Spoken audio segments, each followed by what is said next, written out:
Good morning, everyone. We're right back. Hang on. How are we doing? Well, I think that's a radio faux pas. Invite your co-host on, and he just up and walks away.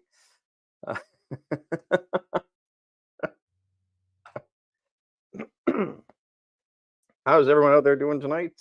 Welcome to the show. We're going to talk about John Hughes tonight. I'm not actually sure how we decided upon our subject this week. I think we were just tossing stuff back and forth last time, and John Hughes' name came up. For no reason in particular, just because it did. Last time we all got together, I believe we were talking about Clint Eastwood, so we just kind of bounced into the complete opposite of Clint Eastwood with John Hughes here. John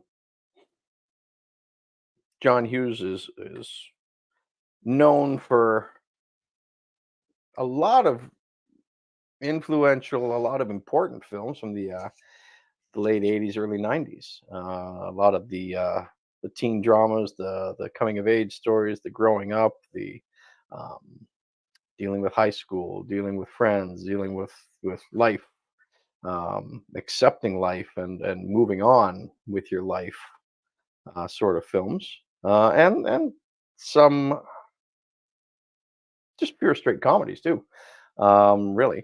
Although I suppose you could kind of apply that whole dealing with life aspect to a lot of his comedy films too. Let's try this view. If I put my head behind the John Hughes, does it really look like he's talking? Probably not. So tonight we're going to have some fun. We're going to talk about some John Hughes films. We're going to wait for Uncle Gutty to get back before you really begin the discussions. We will go from there. I guess one of the things we can do while we're waiting for our friend is everyone can say hello, introduce themselves if they want, have a little talk.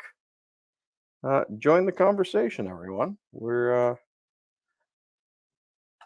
like to know who's out there. Like to see everybody.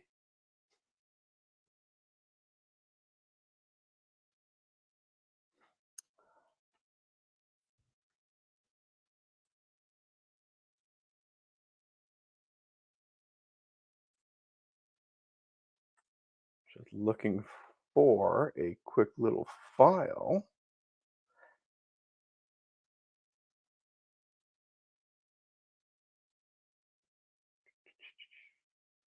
That I cannot find. So I guess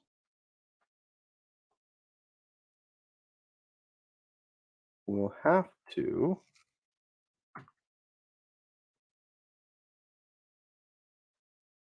hold on a minute.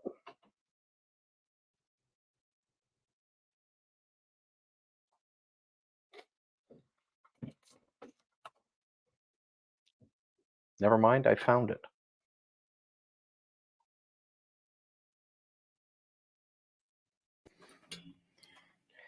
All right. So, All right. oh, I'm back. you're back. I was all about to start playing Minesweeper for everyone and switching down to beginner mode because because I'm not that good at Minesweeper, but really it's more about luck with this game. You don't get those all right, that was impossible to figure out. No, it wasn't. I was just dumb. Oh well. What can you do? What can you say? What can you say about Minesweeper here? Okay, now I'm back. Now you're back. Yeah. Yep. Holy cow, I look horrible. Let me turn that light here back. All right, Switzy, how you doing, buddy? Not bad. You? Just trying to get life organized here. Oh, that's Yeah. not impossible. That's impossible. I'm on There's my no such thing as an organized life. I'm on vacation in like 10 more days. Yeah, 10 more Yeah, days. yeah, we heard. Yeah, well, we all heard you were going on vacation. Yeah, Yeah, I'm going on vacation. yeah. Some of us are gonna be here working. Yeah, You know, Switz, that vape isn't gonna move itself, buddy. yeah. What would they do if you weren't around to bug Oh, with? Christ. Like, we can't Right. lock the door. We can't lock the door. Please help us. A couple weeks ago, they couldn't unlock the door. They Oh my god. they locked the keys away. All right. So yes, we are talking about John Hughes today. Yes, we are. I tell you what, when I started doing my research for him, I was a bit surprised. Yep. Um, what surprised me about him was when you hear a filmmaker, right? You automatically think great director, Yep. Spielberg, Lucas, Ron Howard, right? Filmmakers, right? Yep. I automatically assume that John Hughes was on the same vein. He was basically a big filmmaker. He only directed 8 movies. I was absolutely stunned. Yeah. Yep. I mean, he started off hot. He started off big. Well, yeah, but I mean, he started off with 16 Candles, and then goes to Breakfast Club, and then Weird Science and Ferris Bueller. Um, but he really kind of got out of the director's chair and just focused on the writing, I guess. I'd argue that his last best director was around Uncle Buck. Was definitely a good directed film, Oh yeah, and he left the director chair after that. Like Curly Sue was his last one he did, though. But no, he directed Curly Sue after that. yeah, but it was Yeah. just there. But I was like I said, I'm just surprised that I cannot think of another filmmaker that when I think of it, that automatically isn't basically a director first. You mean like a screenwriter or Yeah, like I said, like a John Hughes film. Yeah, yeah, it's not like he's not like a director. Tarantino, he's a director. I know he's a writer first, but he's a director. So, yep, and yep. I do have a Tarantino comparison with Hughes later though, but we'll get to Okay. that. Yeah, I Yeah, was going to say if you look at some of these films that he's directed here, like Uncle Buck, you say it was a well-directed film.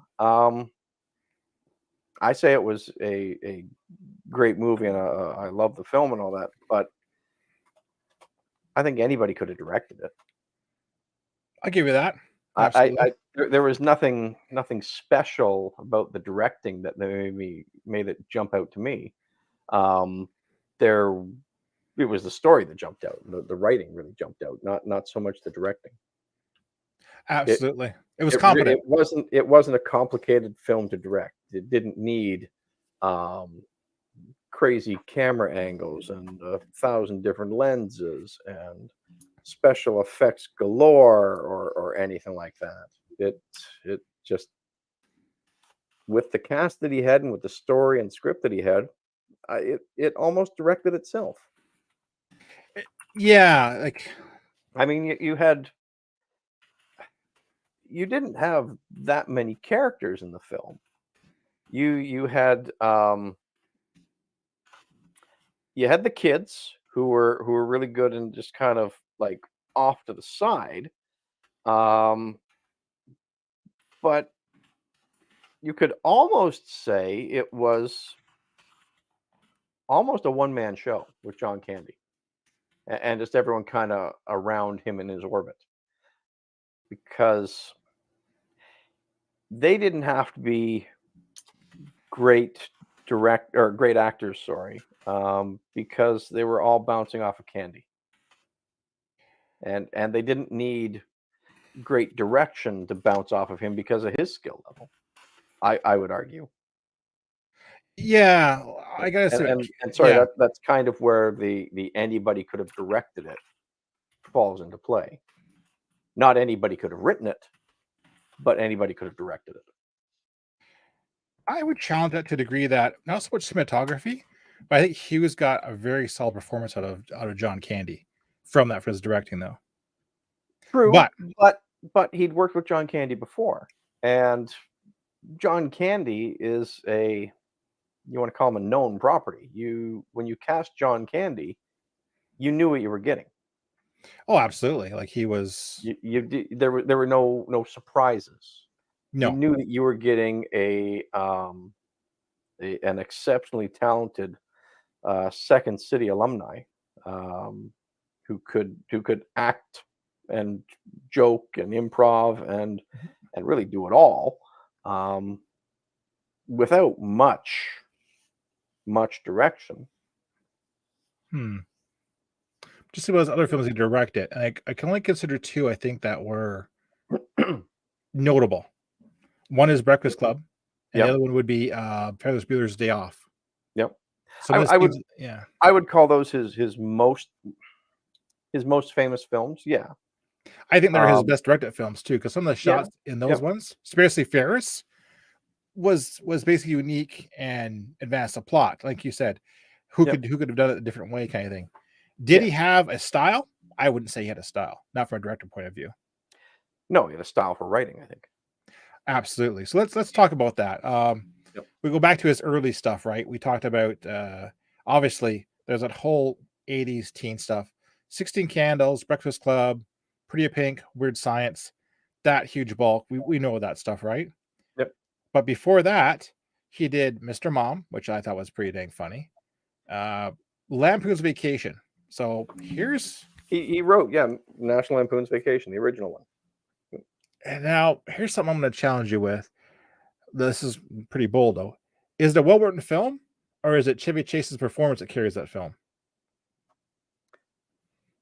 It depends how good of an actor you think Chevy Chase is. I assume in Fletch. Yeah. I'd say it's his comedic delivery that helped the vacation, not so much the writing. Yeah. Yeah, Yeah. but like I said though, if I Who went to go ahead, who directed Vacation? Was it Reitman? I think Reitman directed. Well, No, it was okay. Harold Ramis, Well, ooh, my okay. who worked with Bill Murray and the Second City guys and all that stuff again. You know what? That's only that's his second directed film too. Harold Wow. Ramis? Yeah. Yeah, he did Caddyshack, which was basically a disaster. Well, I wouldn't say a disaster, but he had no idea what he was doing, and the second unit Who crew was helping him and stuff. who directed Stripes? Was that Ivan Reitman or was that Harold Ramis again? Oh, it had to be Reitman, I think. I Yeah, think Reitman so. did Stripes. Yeah, Yeah. Anyone in the audience, shout them out. Come on. yeah. Anyway, audience, basically, Or, I'm or gonna, we could just Google them, I suppose. yeah, I'll challenge you too. We talk about John Hughes. What's the Yep. first film you think of? Breakfast Club. Breakfast Club. We all think of Breakfast Club. Like I said, that whole '80s teen period. 16 Candles, Breakfast Club, Pretty in Pink. Yep. I even put Weird Science and Ferris Bueller's Day Off in that kind of teenage Well, comedy, in, right? in the little intro while you were gone, letting Yeah, the dogs out or whatever you were doing, yeah. um, I mentioned that the films are kind of all of them really kind of growing up movies and um, escaping the teenage years and dealing with what's next to come.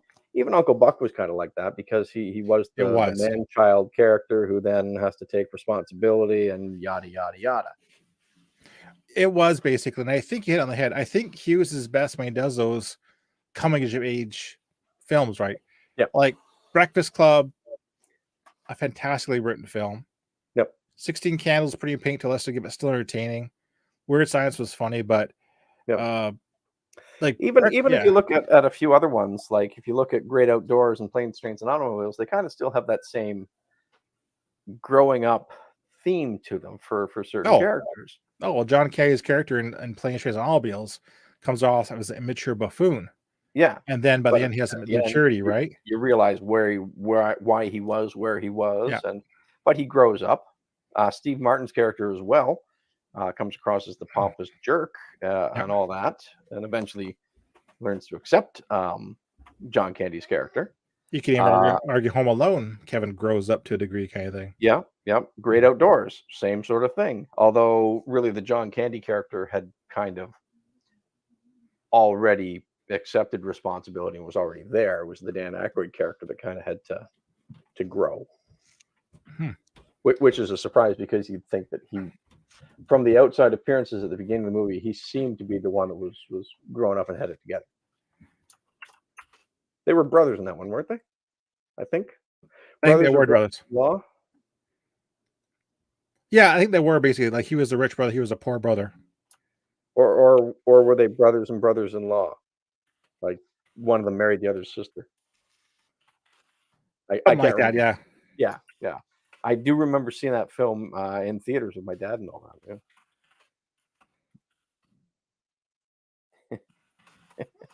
Yeah.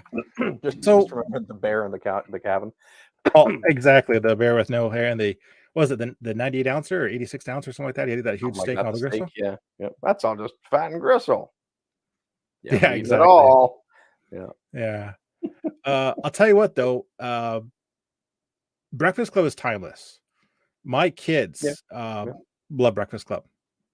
They watched it repeatedly, no problem kind of thing. The other ones in that area, like 16 Candles, Pretty in Pink, Weird Science, and Ferris Bueller Days Off, not They doesn't really sing to them. they can seem a little dated. Yeah, which is a shame because I'll tell you what, it's not very popular But opinion. but sorry, Yeah, Breakfast Club doesn't really feel that dated, or it could take place well, yesterday or well, tomorrow listen or to in the yeah, 80s. the letter they read at the end, right? The popular girl, the weirdo, the nerd, the geek, those are Yep. all cliches you have today. Like it is, you hit on the head. It is timeless for all intents and And purposes. there was no it was obviously set in 85 or whatever it was. Um, you could say that you could have that exact same film and air it today and not mention, aside from the fashion and the hairdos, you could believe that it was set in 2023 because they're in detention. So there are no cell phones. Um, Exactly. Yeah. the lack of computers in the library, okay, I suppose, Well, it's but detention, right? They're it's being held. detention. Yeah.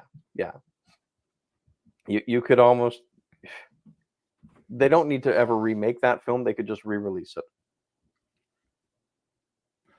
Yeah, that's one of the ones I wouldn't dare remake. Basically, they did Yeah. try to remake Vacation. They did Yep, yep. with Ed Harris? No, Ed not Ed Helms. Harris. Ed Helms with a cameo with Chevy Chase, which basically don't waste your time, folks. He was basically playing Rusty or whatever, Rust, the son, Yeah, I right? appreciate what they try to do, and I think what problem with that one was it didn't have that John Hughes magic. Yeah, And this it was very I'm gonna be very bold here. It felt very like the studio wrote it. Here's a yeah, foreigner to execute it and all that. yeah. It felt forced.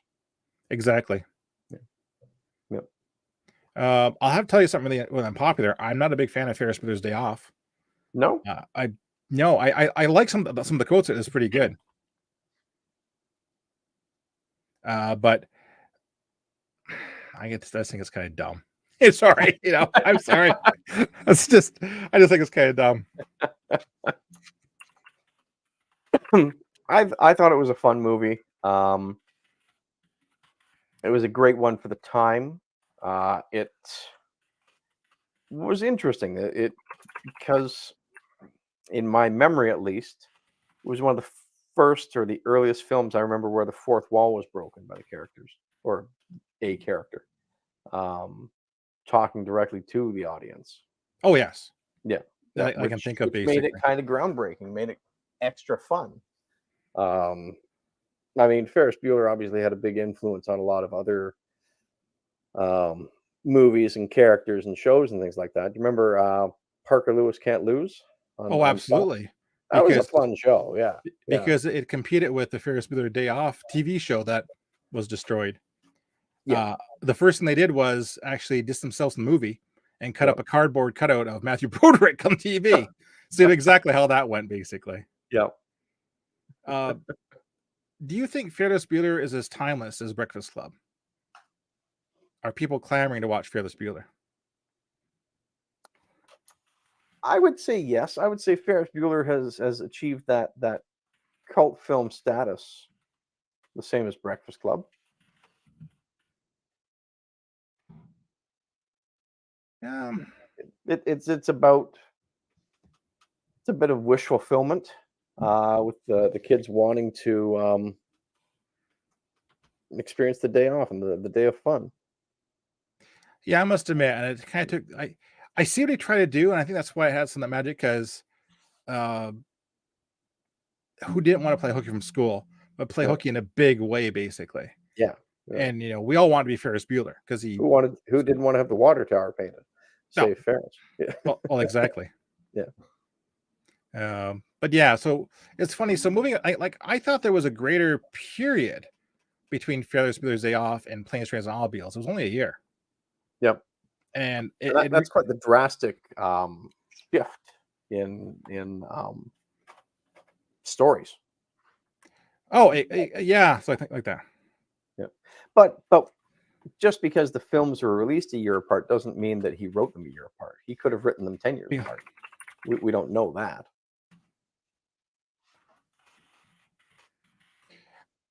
I'd be kind of curious to see what his writing style was, but yeah, but you're right. What I think what it is basically is as that drastic tone going from Ferris Bueller Off to it was a comedy, but it was a very serious. It was a dark comedy. It was a bit of a Planes, dark comedy. Automobiles. Yeah. I mean, they almost died on the highway a couple of Well, yeah, times. that couple of times and all that. Yeah, and I remember it coming My out at a favorite time part too. of that whole bit was the whole "you're going the wrong way." I liked when he got Hey, his How coat. do they know where we're going? He Yeah, got you're right. Yeah, drunk guys. Holy crap! he got his coat caught on the chair, and he got stuck. That's why I was kind of howling because Yeah. who hasn't taken their coat off of the car? Like, oh my god. Yep. Um, well, it's kind of funny because also from that time period, we're looking going into she's having a baby, The Great Outdoors, Uncle Buck. I felt She's Having a Baby was a bit of a miss. Yep. Yeah, I'm not sure. Who was in She's Having a Baby? I bet you I'm gonna look it up. I'm pretty sure it's Kevin Bacon. And He was in Some Kind of Wonderful, wasn't he? Elizabeth McGovern, wherever that was, basically. Elizabeth McGovern sounds right. Yeah. I mean, you have to admit that Hughes had his troupe or his cast. Oh, well, he says that for the 80s, basically, Molly Ringwald was his muse, star. basically. Yeah, it Yeah. was his muse. It helped him inspire to write, basically. Yeah. And Anthony Michael Hall was in Yes. several, right? He was basically too. Yeah. But yeah, you're right though. It's that jarring mix to go from Planes, Trains, and Automobiles, She Having a Baby, back to the comedy Great Outdoors, then your Uncle Buck, Christmas Vacation, and I will argue that Outdoors, Buck, and Christmas Vacation is a 1, 2, 3 punch, punch, punch. Let's go, basically, right? That really kind of well, because then they also got Home Alone in there as well, right? So in a way, kind of typecast himself as a Christmas author there for a little bit. He did, actually. Didn't he redo Miracle on 34th Street? Or is that someone else? No, you are right. 1994. Yeah. Okay. Yep. Yeah, he kind of got stuck doing Christmas movies for a while, but that 1, 2, 3 punch that you talk about really kind of solidified him as like a go-to guy. It kind of like made his career pop or whatever you want to call it, right? Yeah. Yeah, because after Vacation, I think Vacation basically brought him to the next level, and after Home Alone, Vacation and Home Alone brought him box office success. Well, Home Alone, he could write his own check at that point, basically. Yeah, that they brought him like big money. Yeah. Now, Because unfortunately, he brought though, the studios big money. yeah. Now, unfortunately, though, he made 4 movies in '91, and I've saw Okay. 3 of them, and they were not good. Well, I wonder which ones were they? Career Opportunities. Was that the first movie with Jennifer Connelly? It was either her first or a very early one. One of those very early ones. Well, but she was also in Labyrinth, which was before that. Yeah, exactly, though. I think Labyrinth was her first one. Yeah. Yeah, it just didn't sing. And again, who was the male lead in Career Opportunities? Frank Whaley. I don't know who that is. Okay. Yeah. John Candy was in that one too. Oh, okay, good. Yeah. Lurk in the back. Gotta love John Candy. Yeah. Okay. So Career Opportunities. Mhm. What else? Only the Lonely. which I did Okay. see, and it I wasn't. enjoyed that one. That was the John Candy, Maureen O'Hara, and Ali Sheedy? Yes, you're correct. Okay, yep.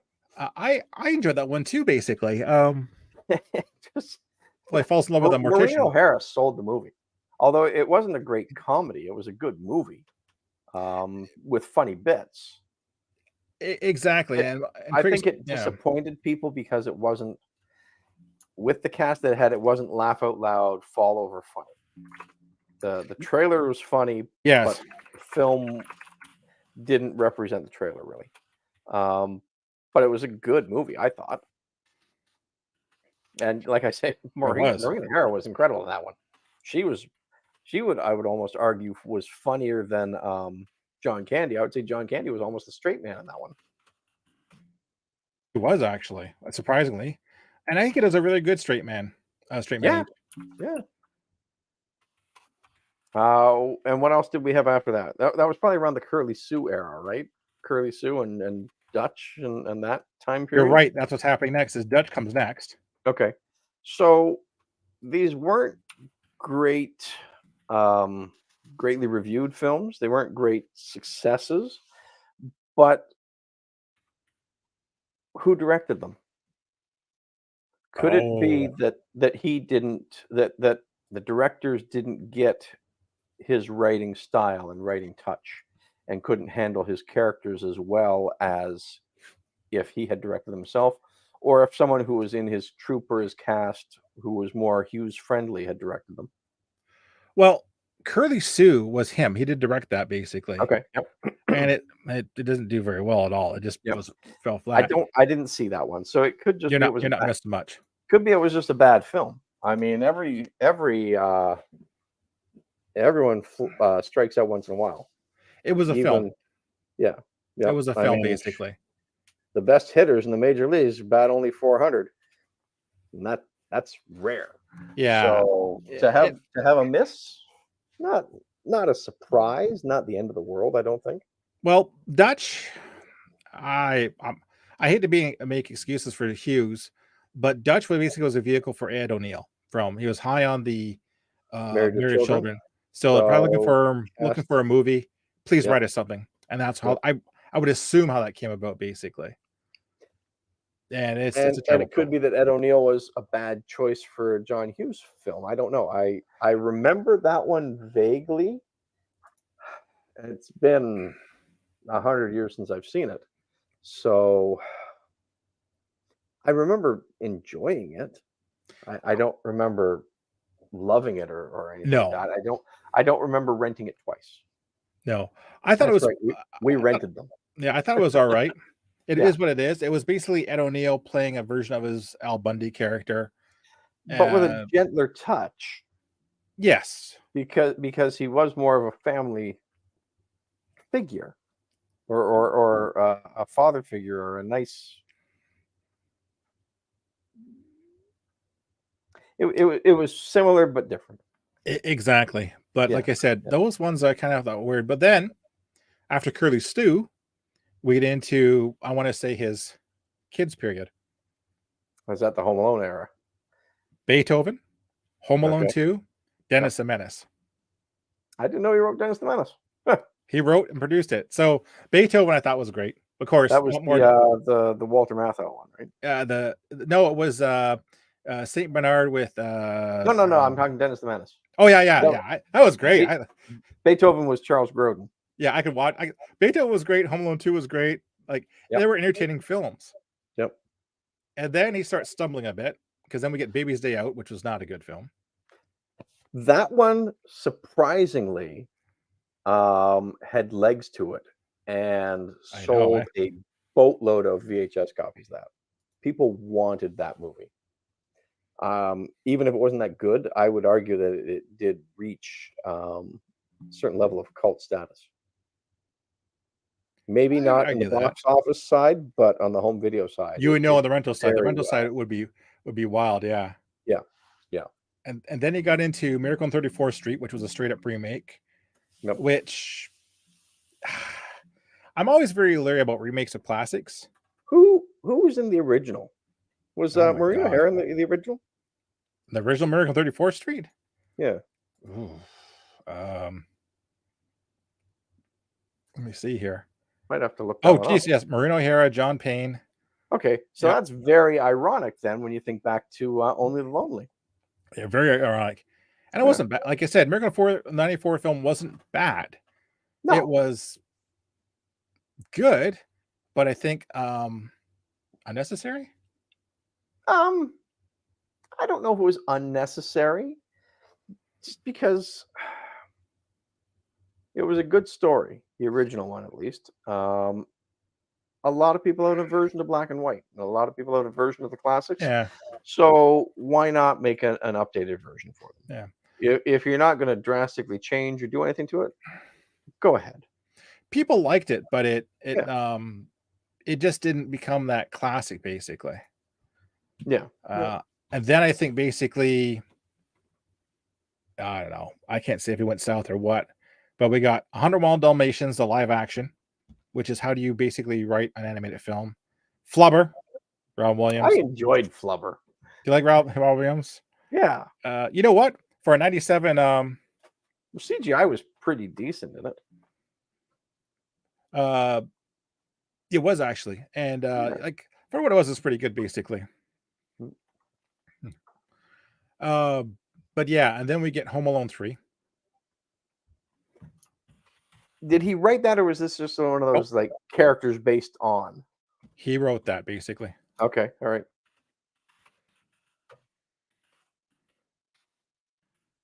What else do we have after that? Because Home Alone 3, It starts tumbling at that point because he got sick. So that we was have the last one with Macaulay Culkin, right? yeah. So we got Or reach did, the or did it even have Macaulay Culkin? no, not for Home Alone 3. It had was it Brian Bonzo, the kid from Family Ties, and Worf's kid on Next Generation? Yeah, it was actually. Okay, yeah. Uh, then we get Reach the Rock, which I never seen. I don't know what that is. Nope. Just Visiting with Jenna Oh, Elfman. was that Yeah. Jean Reno? Yes. Yes. Yeah. Exactly. I Now, was yeah, always curious about that one, but never saw it. it wasn't bad. Okay, all right. I thought Kate and Leopold was much better. Okay, yeah. And then basically, I would consider it basically the end of the Hughes because he just produced and he has this basically the story and all that. Yeah. No, then it's going to be a lot of just characters based on.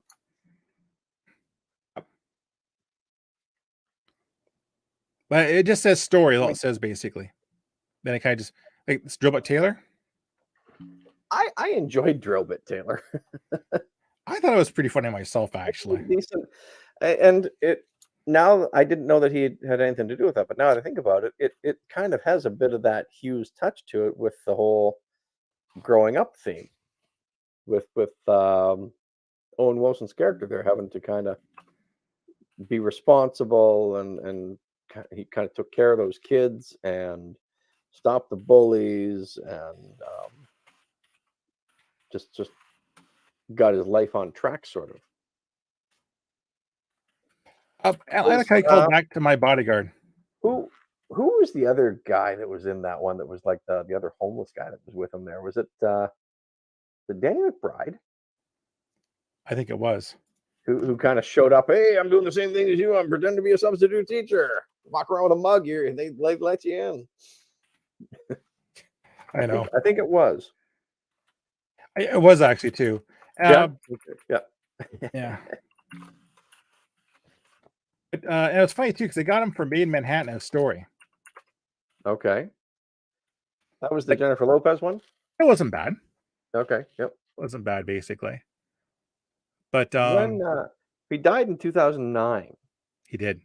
He died very young. He was 59, it says here. Yeah. Yep.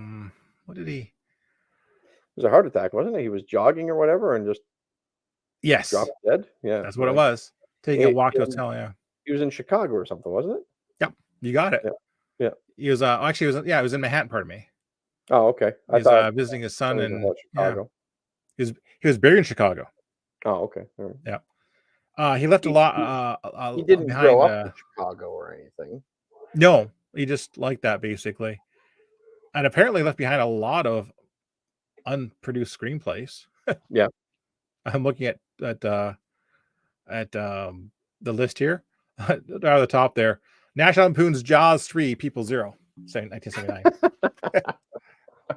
The Joyous Sticks, A Dirty Love Story. Okay. The New Kid, which probably turned out to be like Drillbit Trailer kind of thing. The Nanny probably has ties to Curly Sue. Were any of those stories he wrote done after he died? No. Yeah, Drillbit Taylor. Well, Drillbit was 2008. Okay. Yeah. No, actually, no. All right. Yeah. He also pitched a live action How the Grinch Stole Christmas. But got made They into did live that. action. Yeah. Yeah. He, Yeah. he pitched it in 98 and it turned Yep. out into 2000. Yep. He Did, also did, pitched a live action Peanuts film. oh, that would Yep. be kind of interesting. I think he would have been great for a Peanuts film. Yeah. Yeah. I think he would really get the characters. Well, I'll be so bold to say that basically that Peanuts isn't too far off Breakfast Club. Yeah. Yeah. I could see that. Yeah.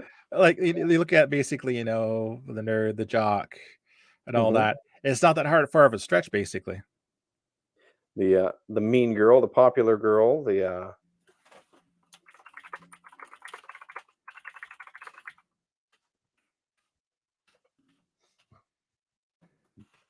did he base the Breakfast Club off of Peanuts? Uh, Does John Hughes owe Charles Schultz a massive debt of gratitude? Film at 11. I think so. Yeah. But it's kind of funny though, like I said, and that's it. But um, like I said, I'll argue that he dined out at the Breakfast Club for years. Yeah. But yeah, that's basically John Hughes in a nutshell. It's kind of funny because he did all these films with all these same cast members, but he didn't fall into, and I don't want to call it a trap, but he didn't fall into the Kevin Smith thing where he kind of made his own universe of his films. Oh, yeah. Because it would be very easy to do that, to set everything up as if it were in the same universe.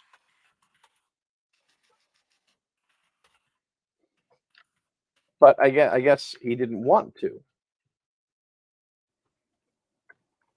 I think he wanted to. Think so? I think he did. But he didn't have any characters ever cross over or anything like that, or go from film to film.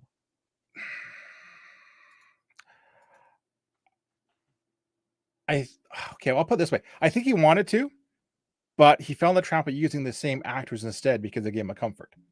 Yeah, yeah. Molly Ringwald, John I Candy. suppose that sort of thing hadn't really been thought of at that time either, really, right? To have a shared universe of films. No, and people have tried to argue that Ferris Bueller's Day Off and Breakfast Club are in the same universe, the Hughes universe, Yeah. which I don't know if we could get that far or not, uh, but yeah, he like I said, I mean, they could have been, but they were separated by, well, I guess not that many years, but I don't know. well, I mean, yeah, it's what could have been, right? it's a stretch to think that they were. Yeah, I would argue that 16 Candles, Breakfast Club, Pretty in Pink are all the same universe, even though it's Molly Ringwald in different roles. They Yeah. all feel that same vibe. They definitely have the same feel to them. Yeah. Yeah. So, like I said, he loved John Candy. Obviously, he's worked with him a lot. But like I said, very surprised as later years he got into kids' films. Yeah. Yeah. I mean, was he married? Yes, he was Did married he have twice. kids? Let me see here. He was married, 2 children, married in 1970. Okay. When were his kids born? 1976 and 1979. Okay, so it really has nothing to do with having kids, deciding to make kids movies, unless he decided or he had grandchildren at that sort of time. Yeah, I think it was just work. Like you look at Disney, he's got 101 Dalmatians and Flubber, Bang Bang. American 34th thing I think is 34th Street is a bit Disney. I think I'll check that out real quick. No, it No? was Warner Brothers. I want to say. Let me see here. You're probably right. Actually, it felt like a Disney film, but you're right. It probably was not. Fox.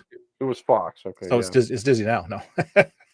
All right, fair enough. But yeah, if I write 101 Dalmatians and Disney goes, "You want some more money? Give me that more money," basically. Yeah. So we got to ask a question. Anybody in chat can welcome. What are your top? What's your top 5 favorite John Hughes films in no order?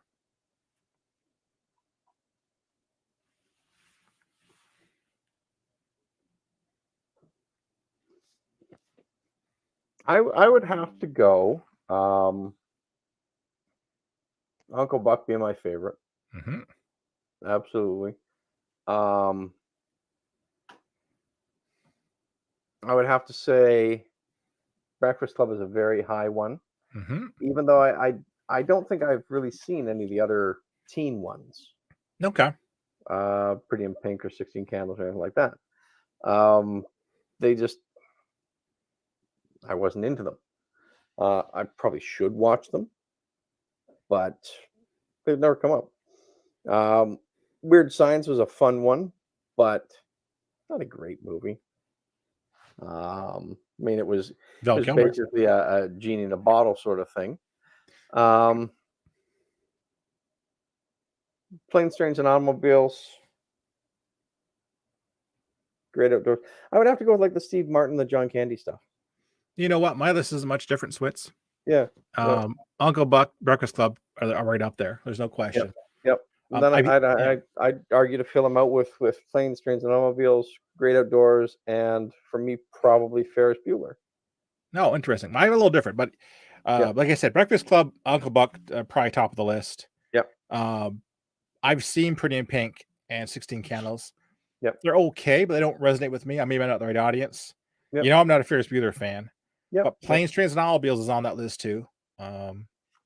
It's good. I would like to somehow squeeze in Mr. Mom because I forgot about that one. Mr. Mom's good. Mr. I'm gonna go with Vacation. Yeah. Because I like that one and I can watch that one.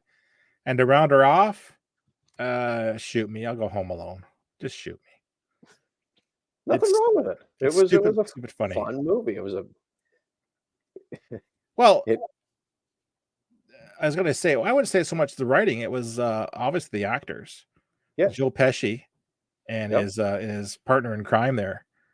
Without them, Daniel Stern. Without them, that would not have been a movie anywhere. I could not imagine anybody else in those friggin' roles. Yep. Yeah. Macaulay Culkin. Was Catherine O'Hara. Yes, Catherine O'Hara. Yep. And John Candy. Yep. To a very, very small degree.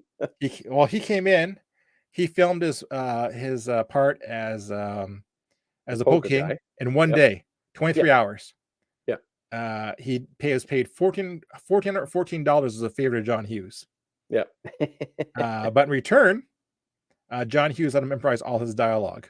Okay. So everything he says in the film is improvised. And in return as well, he also got Uncle Buck. He did. Right? I just the stuff he says in the film. Hey, do this for me and do it for $1,500, and hey, we'll do another movie afterwards. I'm just cracking up, with the stuff he's saying. Gus, Polka King of the Midwest. He's telling that story about. We found the kid he left alone in the funeral home. We found him. Yeah. He's smoking again for about 2 weeks, but oh my god, just. But ad-libbing, yeah. But yeah, and like I said, National Lampoon's Vacation, apart from just being funny, my family would travel a lot when I was young. Yep. So we became the Griswolds, and my dad would call us the Griswolds. He would call me Rusty too, which was really kind of annoying and dumb at the same time, What do you think, Well, Rusty? when You we know. were younger too, yeah, we went on big camping trips all across the country Mhm, mhm. in the 80s. There, we camped all the way out to the East Coast, and then another couple years later, we camped all the way out to the West Coast. And yeah, we drove in a station wagon, and yeah. Yep. So, what is it about Ferris Bueller's Day Off that really resonates with you? Because that's one of your favorites. You said it's not on my list.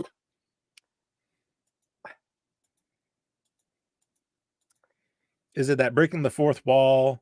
I You think know, because it was something I hadn't really seen before. Because very you had true. that fourth wall breaking, you had that Twist and Shout by the Beatles, which managed to squeeze in there. Yeah, The second time in that same summer, actually, I think it was in a movie because I it was think you're right also in too. Back to School with Rodney Mhm. Dangerfield, even though it was not the actual Beatles version; it was their own version. Right. Uh, it was just a fun movie and a bit of that wish fulfillment. Absolutely. Like that's I guess that's why Breakfast Club. I keep going back to it, or Home Alone, or Uncle Buck. It's we want it to be that person. We want it to be that role. So I guess that's why it really resonated. So I will challenge you basically of the ones you've seen. Give me two of your most disliked John Hughes films. I would have to say Curly Sue because Ding. I do remember seeing it. I don't remember much about it. Okay. It really just kind of was there. It floated under the radar. Um, I go Curly Sue as well as one of my two that I did yeah, not care for. I'm gonna go I with didn't the really care for Baby's Day Out, okay. but I appreciated it for what it was. I can live with that. I Yeah, can't live with she's having a baby. yeah. I That never saw yeah, that one. I did, and it just felt. I knew they're trying to do. Couple's trying to have a baby, but it just didn't feel like a couple trying to have a baby. You know what I mean?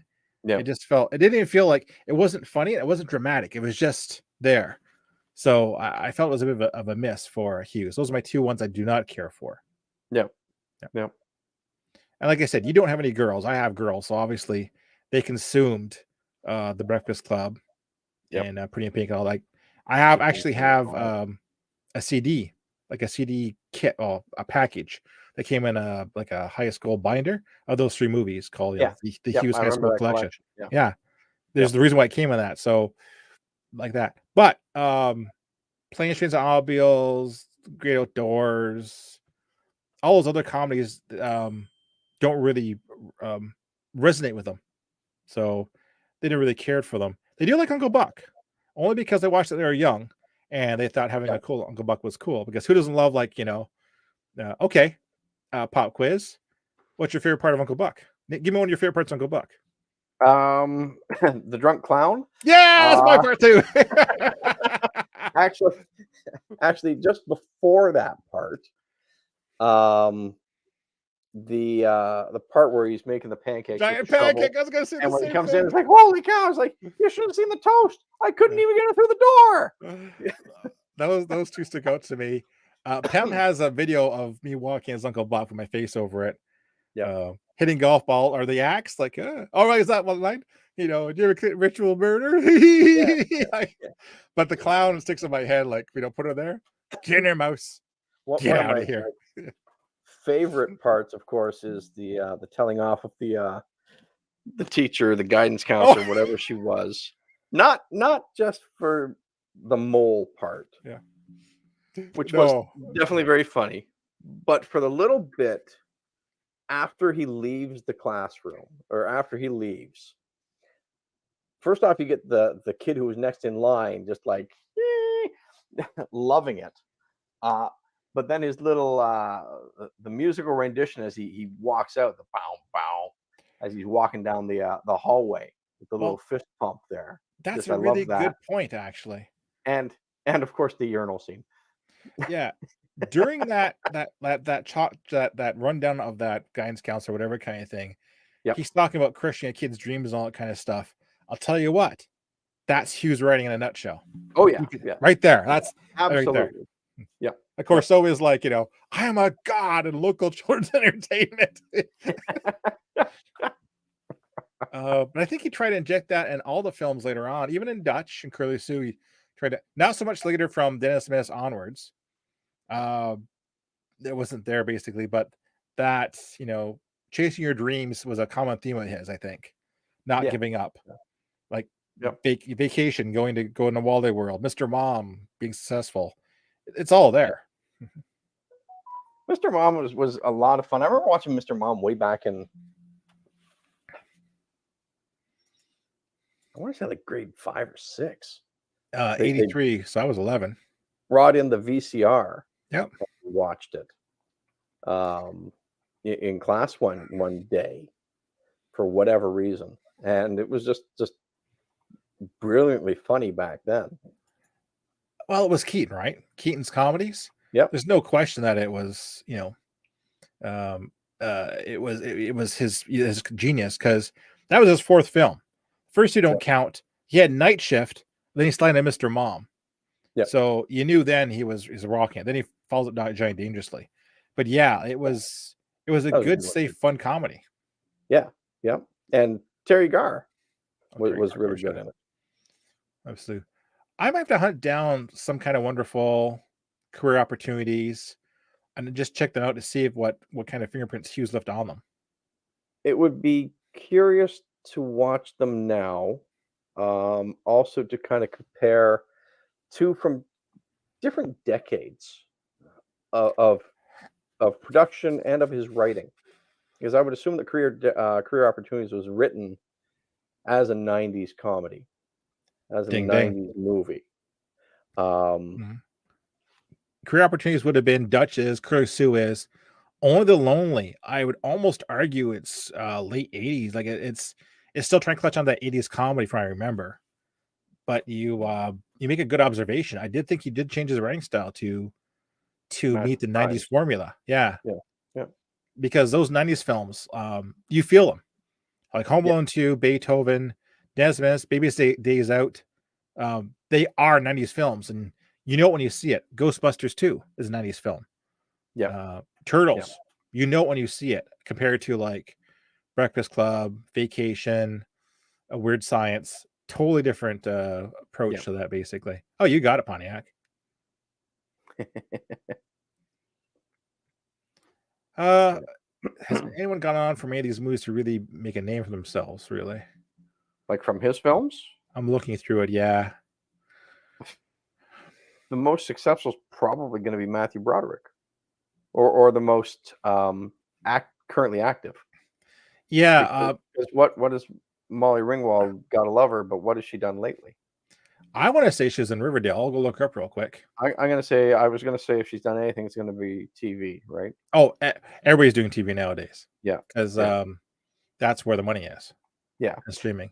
I wouldn't call John Candy one of his ones to go on to do bigger things, because John Candy was already established. Yeah. So I'll run down John Candy was already a king. I'll run down some of the stuff that she did since Pretty in the Pink. The Pickup Artist, which I remember. Yep. Betsy's Wedding. Yep. With Alan Alda, I want to say, right? Yep. Yep. Wow, 1999, Teaching Mrs. Tingle. Remember that one? Oh, okay. Yeah. 2001, Not Another Teen Movie. All right, fair enough. But I'm sure that was like a 15-minute cameo. Flight Attendant, yeah. 2015, she was in Gem of the Holograms. I don't think she admits to that. No, they kind of she's been actually in films, not great films, since 2015 all the way to 2023. Yeah. Television. Oh my gosh, there's a ton of stuff here, basically. Yep. Well, is it acting, or is it a lot of some voiceover work? Well, no. Well, she was 5 years on Secret Life of the American Teenager from 2008 to 2013. Where did that air? Was that UPN on? That was on like ABC Family or something like that. Something like that, yeah. So that was, I would argue, not a at least in Canada, not a common show or a common way to watch something. No, she's on Riverdale from 2017 onwards. Okay. And then one-offs, like once on Creep Show in 2021, Dahmer, Single Drunk Female. She's active, but I wouldn't say she's like blockbuster. She's working steadily. John Candy, we understand. Matthew Broderick. I'm gonna look up Broderick because did Ferris Bueller launch his career? Or was he already going by that point? He was going because he had done War Games and Lady, all yeah, that stuff by yeah. then, right? So Ferris Bueller Day Off was his 5th film. Yeah. Max Dugan Returns, War Games, 1918, Lady Hawkland. So he was I already think rolling. he Yeah, they wanted him because of that stuff. yeah. Oh, here's something interesting. Apparently, Ferris Bueller has a cameo in She's Having a Baby. Really? That's what it says. Hmm. I'm gonna have to check it What out now. what would be kind of fun would be if it's a comedy or a cameo of just like the Ferrari driving by or something like That'd be that. funny. That would be Uh, that would give your shared universe theory yeah, some legs. it would. And he's been around. Like he did The Freshman in 1990, Lion King 94. Family Business with Connery and Dustin Hoffman. Yeah, Family Guy, Cable Guy in 96, Yep. Godzilla 98. Now here's something about Broderick. Broderick can make a bad film and just keep on going. Yeah, he seems kind of like what we call it, box office or Hollywood Teflon. Uh, The bad ones don't stick to him. The Cable Guy, Godzilla, Inspector Gadget, Snow Day, Good All Boy, bam, bam, bam, although bam. Yeah, although he didn't get invited back for Inspector Gadget 2. no, he did not. Which I'm That that's was his. French Stewart. They probably Yeah, couldn't afford him, even though Stepford Wives, Strings of Candies, Deck the Halls. He's been working steadily, but actually yes, he's been spending a lot of time on Broadway. yes, that's true. Matthew Broderick. Yeah, a lot of Broadway actually. So again, it's interesting. I wouldn't call any of these people major blockbuster stars that came out of a John Hughes film. And we No, know about Anthony that Edwards came out and of them. No, yeah, no. I would argue that the major film stars eventually went into them yes, just for the fun of it, for the clout of it, whatever. When you got your Steve Martin or you got your Dan Aykroyd, your John Candy, to a lesser degree, your Chevy Chase, because you could argue that he went in at the right time and that Vacation kind of pushed him, or you could argue that they brought him in because he was already high. He's kind of like I right there. I'd argue he was already hot because he did Like Foul Play, it could tip either yeah, way, Foul Play, right? Heavenly Dog, Caddyshack, Modern Problems. He was already a big of a box office at that point. Yeah, I just kept yeah, rolling from that point forward. yeah. I'm gonna look up the other ones from like Alec Machidi. I knew did not do well because I know immediately. The funny part is she didn't do well. I know for a fact she was in Short Circuit, Yes. which if you watch nowadays is very racist. They make so many inappropriate East Indian jokes. It's almost extremely Yeah, uncomfortable. It's like, yeah, that's true. it's like and it's every like 10 minutes oh. Yeah. I like Alec Machidi. War Games, Breakfast Club, Samuel's Fire, Short Circuit. She's Having a Baby, uncredited cameo. Short Circuit 2, we can just see we're starting to spin out of control here. Mm. Betsy's Wedding, along with Molly Ringwood. Okay. Only the Lonely. Yep. Home Alone 2, Pam Block, another cameo, it says. Okay. I'm not sure who Pam Block is. And then it kind of she's worked steadily, but just kind of She could have spirals been like down there. the ticket taker at the airport wicket or something. Who knows? Yeah. And it just kind of her last film role was in 2016, X-Men Apocalypse, Scott Summers' teacher. That's kind of sad. Like how the mighty have fallen, sort of. Well, she did have Unless it basically was by choice, right? well, she has some TV stuff. She's in Single Drunk Female right now and stuff like that. Oh, okay, all right. Yeah. Sorry, I'm when you said last film in 2016 or whatever, I thought like kind of last role or whatever. So it could have been like I was thinking maybe she just kind of retired. It's funny. So 2014 was a TV role of Not My Daughter. 2016 was her last film role. 2022 was when the next role was for TV. So there was a 6-year gap, basically.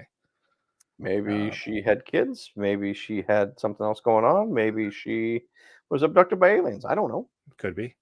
Yeah. What do you think of good old Judd Nelson, Um. the coolest tough guy ever? Yeah. Like Breakfast Club did define him. That was his third role. Yeah. Yeah. Well, and what big did he do after that? He did quite a few after that. St. Elmo's Fire. Yep. He was the voice of Hot Rod, Rodimus Prime, and Transformers the movie. Oh, okay. Never on a Tuesday on credit. He was in New Jack City. And then, 94, Hail Caesar, Airheads. So, uh, Uh, he's He, worked, but he he hasn't didn't worked. really make that jump No. Looks like he did that a lot you of, kind of hoped that he could have made. no. Looks like he did a lot of basically just work, not, yeah. B movie filler stuff.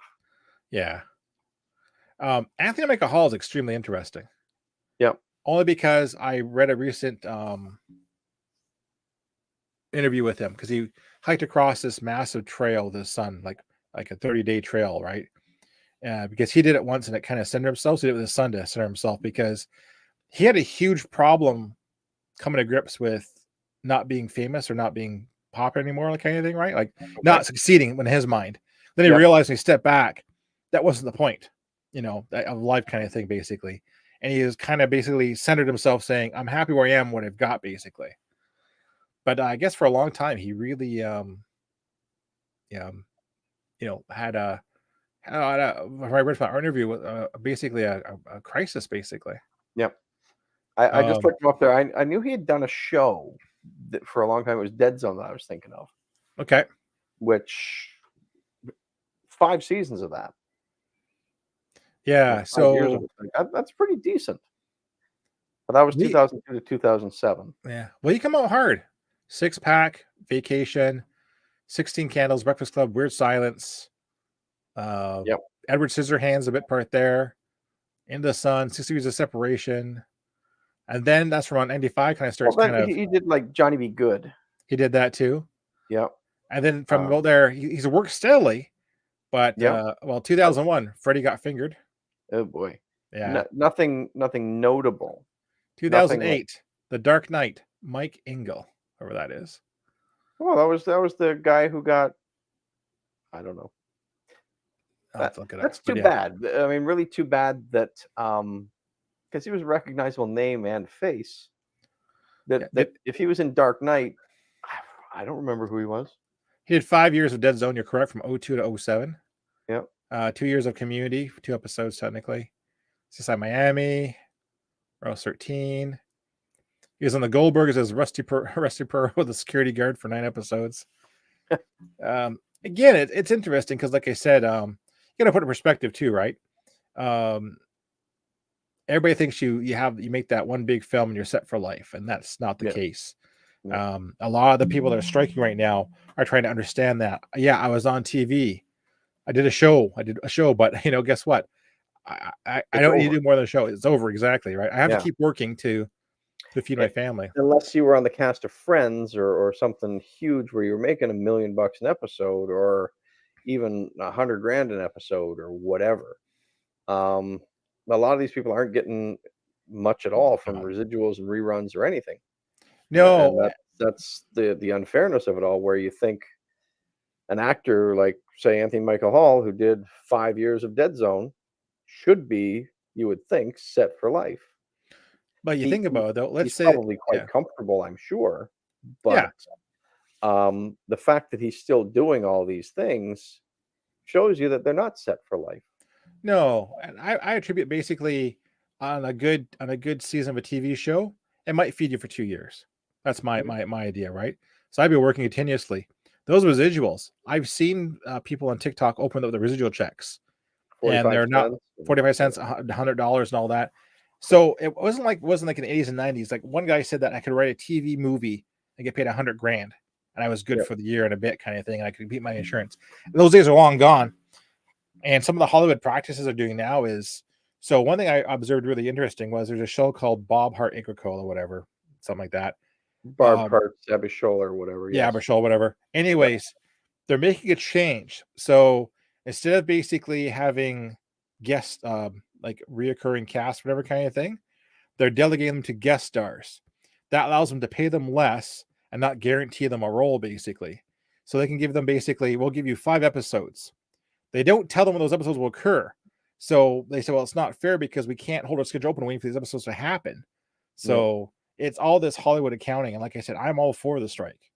I think Yeah. that they need to get paid a living wage, to help them live and Yeah. survive. Yeah. Um, I mean, so there are obviously some of these stars who were big in the 80s, big in the 90s, who are still working constantly today because they just love the work. absolutely. But there's a bigger number of them that I'm sure just have to work to pay their bills, Oh, to keep I going. look at one. I know one real quick. Who was the star I of mean, Sharknado? I was going to say a lot of these people, remember, they lived hard and lived big back on whatever they made, and that could be part of the John Hughes thing as well. These were all young actors. Um, when young people get a bit of money, they can go goofy with it, Oh, exactly. right? So, So here's a funny one for you. Ian Ziering, Beverly Hills 90210. oh So yes, okay, yep. once that stopped, right? And he was like, I gotta be choosy with my parts, right? So he was like, no, yeah, I know. And so he got offered Sharknado. And he goes, I don't know. And his wife goes, honey, you haven't worked in a while. So he took it. And he's really glad he did, actually, he says. Did they do 5 or 6 of those? I'm looking up right now. I think they did 6 of those. See here. I lost track after the 3rd one. Oh, surprisingly, I didn't realize Sharknado was considered TV. It was a Uh, TV movie, yeah. yeah. So Sharknado. Oh man, yeah. They did. There's 3. Hell no. 5. There's 5 at least. Okay, yeah. They want to do 6 basically. But yeah, I remember that quite well. Yeah, it was Sharknado was 2013. And his wife goes, So he's glad he took it because he actually says he got paid quite well from it. He did 5 more kind of thing. Well, yeah, well, 4 more at least, right? Yeah, and again, Yeah, another guy who's worked steadily since Beverly Hills 90210 on shows and stuff like that. yep, Um, so, like I said, a lot of voice work for him too. yep, Another one we didn't talk about for the Breakfast Club, Mr. Emilio Estevez. yes, yes. I know his Uh, dad worked constantly, oh yeah, and his brother. so he did 6 films before Breakfast Club, including Outsiders and Repo Man. Yep. But I think Breakfast Club put him on the map. If you ask me. When did he marry Paula Abdul? Let me see here. He married in '92. Oh, okay. That was actually I'd argue that was at the decline of his popularity. So Breakfast Club was '85, followed by Samuel's And that was Fire. kinda like the rise of hers. Yep. Of Maximum course, she was Overdrive. like 89 to 95 or Yeah. something like that probably, yeah. It's funny though because we have Breakfast Club, Samuel's Fire, Yep, Maximum Overdrive, yep, Stakeout, but then we have Young Guns in '88. That was a huge hit for him. yep. And then Young Guns 2, Men at Work, where he started with his Charlie Sheen, yep. Charlie Sheen. And then we start having the I call it the spiral, right? Was that the Free TV Jack, movie years? Free Jack, Mighty Okay. Ducks. Free Jack Little, had, Mick Jagger in it as well, didn't no, it? it's a terrible film. Yeah. The Absolute Mighty terrible Ducks, film. I would argue, were popular and good. I Yeah, mean, but it got him a franchise because he it, got 3 films out of it, and did he get, was he in the TV show, the Disney Plus show? let me look here. I can't remember. I've I'm never looking saw here. it, so Apparently he was. Didn't say how many episodes. He might have mentioned Coach briefly. Bombay. Yeah. So Mighty Ducks, Yeah, he Lethal was in Weapon 10 1. episodes of the Okay. TV show. Yeah. Then basically kind of start spiraling down. Had a brief part in Mission Impossible where he got killed. Spoilers. Oh, jeez.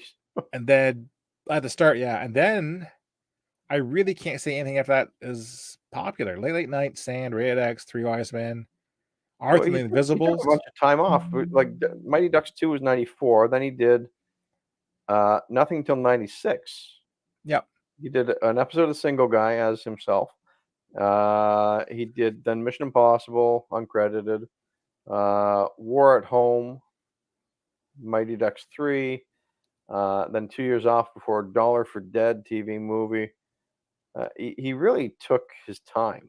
He didn't, No, and it's funny yeah, though is he did play a cameo of his father, his young Jed Bartlett, on The West Wing, yep.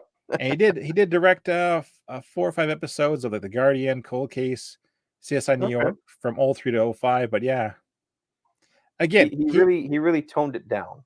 I think he might have once saying, you know what, I'm good. I'm gonna basically step back and do something else. Basically, He divorced Paula Abdul, right? oh yes, he did. Do we know who divorced who and who might be getting alimony payments? Let me see here. If That's there good. were any? Maybe he's like, Oh, "I'm just working for the fun of it because I'm working off Paula Abdul money." Abdul. The reason for divorce was that she wanted children from Estevez, did not. So might have been kind of mutual. Uh, yeah. Here's something interesting I just saw on his page there. In 2017, his appearance in films was found to generate the highest return on investment on average of all Hollywood actors. So you put, unless it was in a film, there's a good chance you're going to get a better return on your investment. But not that many people did. No, it just, yeah. Yeah. An interview of the 2010 Oscar tribute to John Hughes explained his absence as publicity shyness. I've never been a guy that went out there to get publicity from myself. I never saw the value in it. Yeah, so I think he reached a point where he just He said, just kinda would work to have fun and that was it, kind of? well, what I read too was some actors reach a point where they're comfortable, they take a break. They Mhm. find out they like taking a break. They just Yep. make the break longer and longer, basically. Like unlike Christopher Walken, who loves making films. He'll Mhm. make films just for making the sake of making films. Samuel Jackson, Yeah. he likes the kind of thing where Sometimes they make them just 'cause they hear the catering is good. exactly. Ooh, But craft no, service table. it looks like he just said, you know what, I want to take a break. Yeah. And since '05, he's basically doing director stuff, basically, It's possible because he came from a Hollywood family, with, Martin Sheen and Charlie being Sheen. his father, um, that he knew the ins and outs and ups and downs of the industry and knew how to save his money properly. I just don't know if he had the passion like his father and his brother did, if you ask me. Yeah. I think he, you know what? Like, I'd argue after Young Guns, he says, "Whoa, this is too much," in my opinion. Well, if what you say is true, you read there about him being a little, Publicity shy, publicity shy. Yeah, maybe he just didn't like the limelight being shone on him. which which is kind of hard if you're a movie star because you've Oh, got to yeah. promote these That's films, that's right? kinda part of the job, right? Yeah. Uh, yeah. John Candy. I'm looking at else, but those are the ones I'm looking at. The ones from his core, Ferris Bueller and all that. Broderick. Who was the other kid in, Weird Science? Oh, What look did up he right go on to now. do? Weird Science. We have Anthony Michael Anthony Michael Hall. Hall. Is it not Ivan Berry? No. Ian Michael Smith. Yeah. What was the character's name? Yeah. Gary Wallace and Wyatt Donnelly. So it would Yeah. be Ian Michael Smith with 2 eyes. Interesting. Oh, Wait, wow. the Ian has 2 eyes or the Smith has 2 eyes? The Ian has 2 eyes. Oh, okay. Wow. Oh, that'll help him see better. This guy has like a filmography of like 12 things. That's it. Yeah, hey. Wild, Weird Science, Equalizer, 1 episode, Superboy, 27 episodes. Oh, Yeah. okay, that As Andy McAllister. he wasn't Superboy? Yep. And of course, an episode of the Goldbergs. Let me see I here. I wonder if it was the same episode that Anthony Michael Hall was in. Oh, he was in 12 of them, yeah. Um, same degree. He decided to leave acting entirely in '91. His final role being guest appearance on Silk Stockings. Yeah, he guest starred in 2017 in the 5th season premiere of the Goldbergs, playing a science teacher, Mr. Connolly. Town Word Science, based on film Word Science, of course. He received his AB in medieval studies. Got his Ooh. doctorate in '05. Oh. Um. As of 2020, he's an associate professor of the English department, State Really? University. Oh, Yeah. good for him. He's also an avid Dungeons and Dragons. But no, he just said, you know what? I've had enough. I'm going to leave the industry. Well, I would argue maybe he didn't say he had enough, but maybe he said, "I've got enough money from the industry, I can pay for Mhm. school, Yeah, he just didn't seem. Same and with Kelly and Brock. I'm gonna use this as my stepping stone to get my education." Yeah. Same with Kelly LeBrock, but I don't think she left for the same reason though. She had a very small filmography as well too. She was a model, though, she wasn't an actress, Oh yes, don't hate me because I'm beautiful. and she ended up marrying Steven Seagal, didn't she? Uh, yeah, married 87, divorced 96. Yeah, what, Excuse me, she was a woman eight in eighty red. 87 to 96, did you say? Or Yeah, 87, 96. that's quite the long time, actually, that's Yeah. 9 years. That's, Also starred in Hard to Kill surprising. with him in I was gonna say they were in 1990. a movie together, Hard to Kill? Yeah. Yep. I Uh, remember it had, like, the red cover with the black and white kind of image yeah. on the, same thing for Yeah. there. She's in The Sorcerer's Apprentice '01 as Morgana. Okay, didn't know that. Oh, okay. Yeah. Hard to Kill wasn't terrible. Oh man, I hate to say it. I enjoy those stupid Steven Seagal movies before he went crazy. Yeah, yeah, Hard to Kill is the one I remember when he tried to kill him and he yeah. recovers. Like, oh god, it's The funny thing about every Steven Seagal movie, it seemed, was, like, they either killed his family or threatened to kill his family, and he had to get revenge. oh exactly, basically. Every single one of them. Even, like, the one where he was um, um the Inuit or the Eskimo or Oh whatever he yeah, was yeah. Don't get me started on on that Deadly one. Ground. Don't get me started on that one. Yeah. Oh man, I'm looking at that ones too. Jack Walsh, Harry Dean Stanton, Andres Clay is a bouncer. I'm looking at Pretty in Pink. Does Seagal claim to have indigenous heritage? Does he have indigenous heritage? I I know. don't know. I'm gonna look it up because Yeah. that's Hey, looks uh, like we had a little raid here from Pem, which nobody hell. yeah, yeah. Thank you, Thank you Pem, very much. for dropping some people our direction here. We're talking about John Hughes, and we kind of ramble on and spin off into other movies and that sort of stuff. So if you're out there watching, drop a comment. Tell us some John Hughes memories. Tell us some John Hughes Yeah. films that you liked. We kind of covered the major ones, and now we're just kind of running down where are they nows with a lot of his troupe, his cast, his stars, his favorites, who was pretty obvious that they were. Yeah, we ran down his early stuff, which Breakfast Club, Pretty in Pink, Weird Science, Ferris Bueller. Gone to his later stuff, such as Uncle Buck, Home Alone, tailing off with his, believe it or not, his Disney stuff, Flubber, 101 Dalmatians, and just kind of looked at basically where he was, where he came from. As Swit said, we went and looked at the cast of Breakfast Club, where they wound up and stuff. We talked about our 5 favorites, not so favorites. If you enjoyed John Hughes, let us know. Drop in the chat. If you got a comment, I let would us say know. Breakfast Club was his penultimate film, Oh God, yeah. his best film, and that's really the measuring stick for his. I would say it was his favorite film as well, probably because he took everybody in that in those movies pretty much and spun them off into other films in his library. I agree. I think Breakfast Club was his pillar, Yeah, and like and Molly Ringwald, I love you. I'm going to bring you into everything else. yeah, 16 Candles, Pretty in Pink, Ferris Bueller, we're all built around it. Anthony Michael Hall, I love you. I'm going to bring you into everything else. Yeah, as Pim Judd said, Nelson, I love you. Curly I'm going to Sue. bring you into some other Yeah, stuff as well. yeah. Pim missed it. There isn't a bad one on the board. I'd argue that she's having a baby wasn't that great. Curly Sue wasn't that great either. That was was with Jim Belushi, right? Yeah, Yeah. it was competent, but wasn't great. And I Yeah. argue with Pim too. I wouldn't call any of them totally No, unwatchable. no, they were all watchable. They were all fun. They just weren't Breakfast Club era films. No, no. What which decade? Because I think we kind of agreed that we can kind of break it down by decade. Which decade do you think of as your Hughes decade or his best decade? 80s or 90s? It's got to be 80s. There's no question. Yeah. Yep. Uh, yeah, because well, if we go Al- the 90s, right?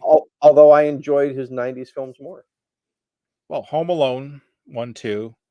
Beethoven's got some redemption. Baby's Day Out. Dennis the Menace. Uncle Buck. Well, that was 89 though, right?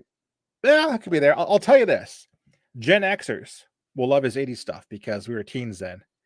Millennials and Ys and Zs will love his 90s stuff because they were kids then. Yeah. Yeah. I'm always confused with this. What generation are we? What letter are we? We're Gen X, buddy. We're X? We're X. Y? I don't no, wait. Is there a Gen Y? Yes, there's a Gen Y. What the heck's that? Okay, what is the definition of X?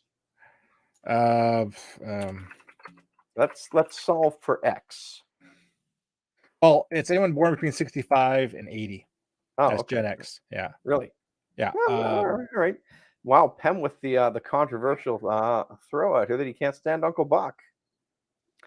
Pem, may the ghost of John Candy haunt you for the rest of the I night. tell you, man, like, that's Canadian slander. Yeah, that's John Candy you're talking about. Yeah. I like Uncle Buck only because I'm Uncle Buck. Everybody likes Uncle Buck except for Pem.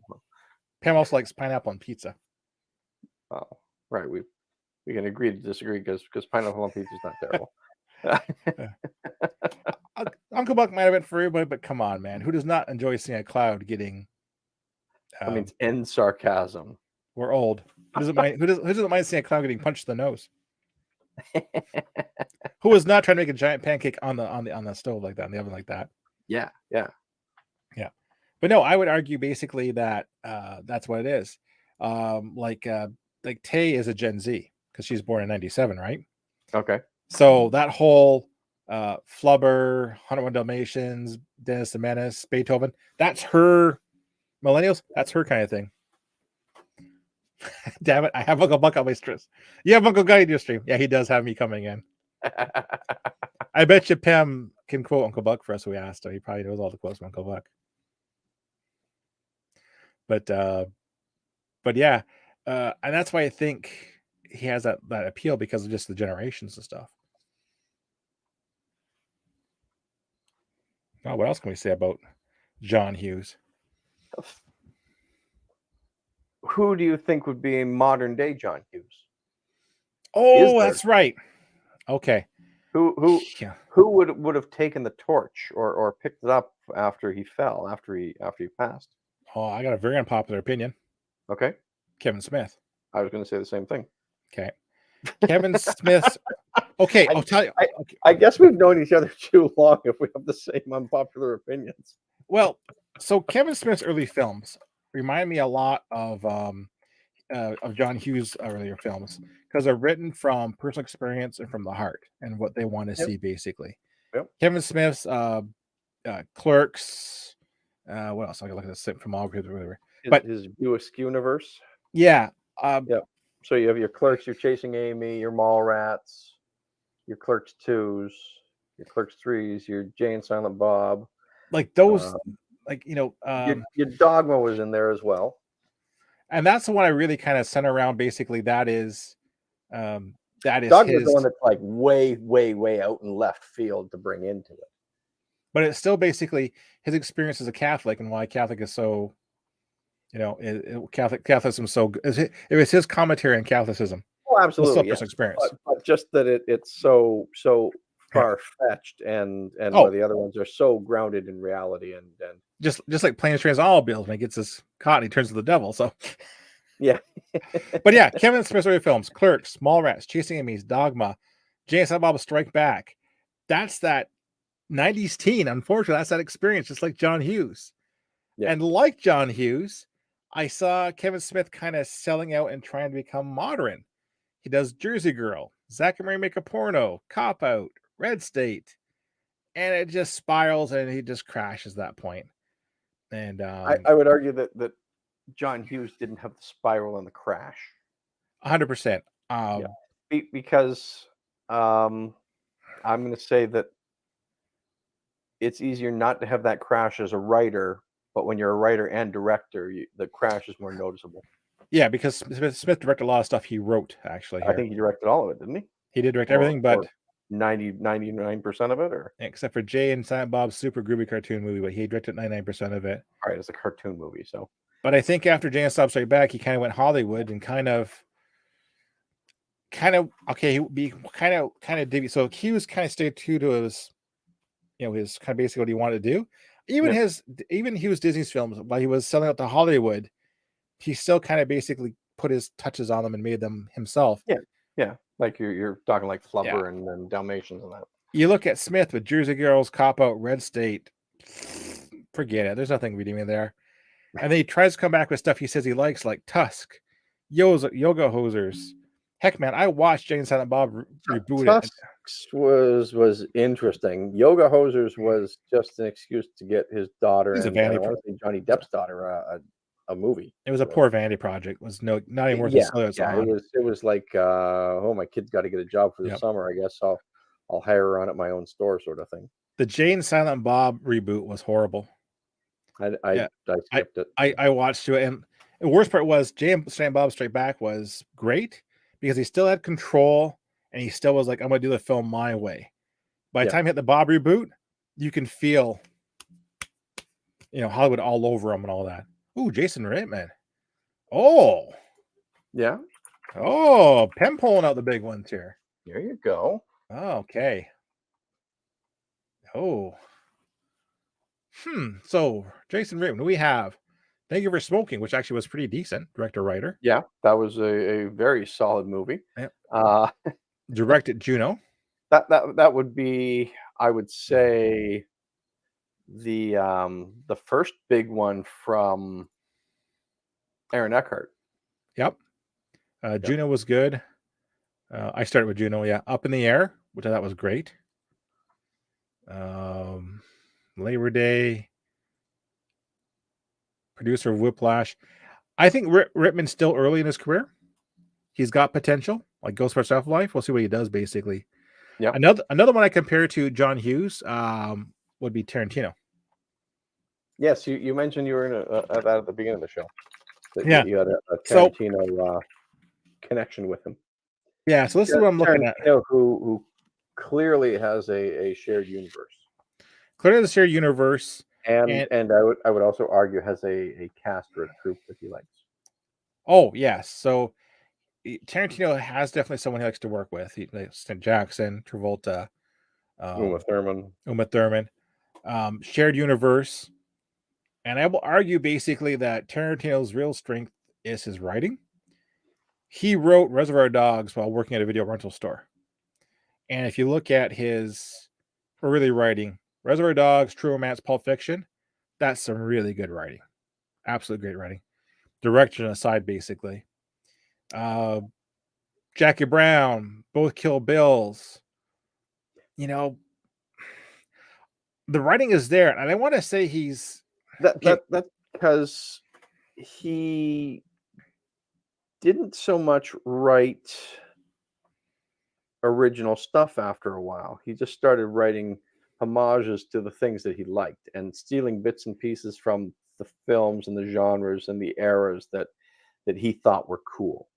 That's why I would argue that 03, that's where he basically deviated from being a good writer director to just basically delivering a product. I don't like the guy, so Kill Bill was an homage.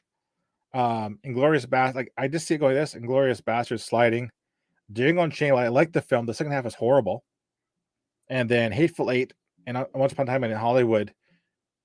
Okay films to watch, but that sharp, witting writing, that heart that you hear from the writer, isn't on the screen anymore. It's gone. He lost it because he was doing too much of the homage. Yeah. Jason Ghostbusters did write Ghostbusters Afterlife, and like I said, I'm looking forward to great things from him, especially that sequel. Yep. I don't know if put him in. I'm waiting to put him in that category, Pem, because his father is Ivan Reitman, which is another good guy to bring up. Sorry, Pem, who are you talking about on this comment here? Are you talking about Reitman or are you talking about Tarantino?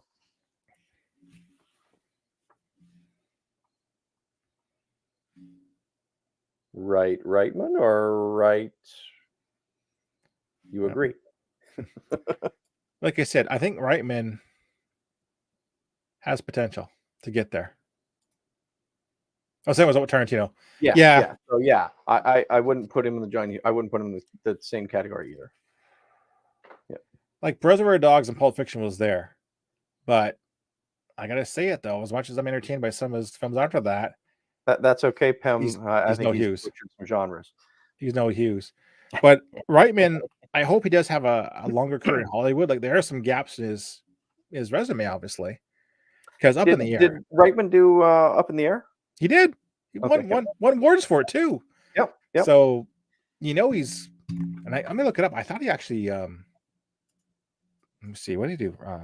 Jason Reitman, did he write it? No. I saw a lot of green on this thing there. Did Holy crap. Director, writer, producer.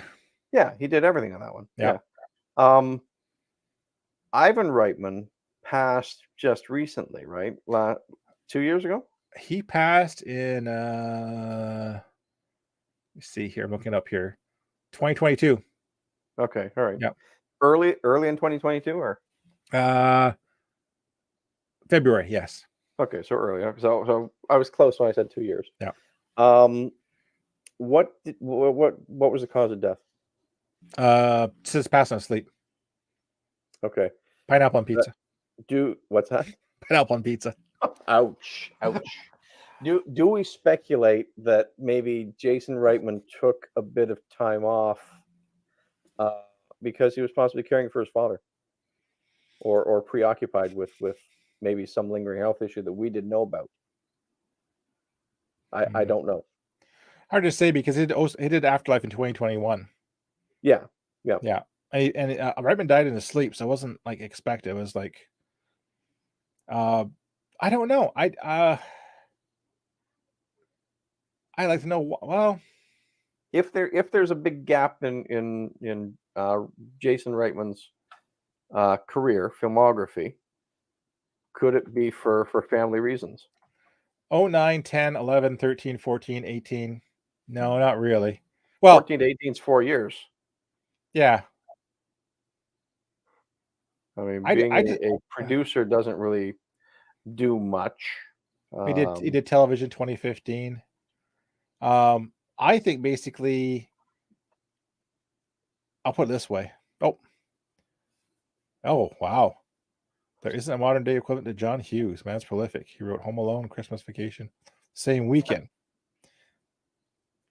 Yep, I gotta argue there. There isn't a modern. I said there's people that follow his pattern, but no one comes close to him. The only person I could think of that would be as prolific and to write as many No problem, things, man. many quality things over the course of a weekend would be I would say Rod Serling. Oh my god, yeah. Rod Serling was an animal when it came to writing. Yeah. I wonder. Man, yeah, I don't know. Reitman's a weird duck. I think part of it too is I get the feeling he's not based in America. He's kind of Yeah. like Jay Baruchel. He lived like Jay Baruchel lives in Montreal and Yeah. commutes to California. He'd rather not be there. And I also think too, basically, is he's worked really hard um not to be, Ivan Reitman's son. I don't Yes. see a lot Yeah. of nepotism from him. Like honestly, like Ghostbusters, No. okay, still.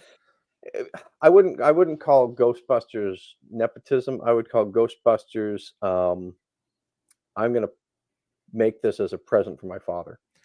Well, I, he said, I'm gonna I'm gonna yeah. polish it up and give the best damn film I can for my dad because I know my dad loves Ghostbusters, and really, he probably saw the Melissa McCarthy reboot in that, and Well, yeah, and I and he, think yeah, I think a lot of people figured that uh, us we Ghostbuster fans were owed a better movie.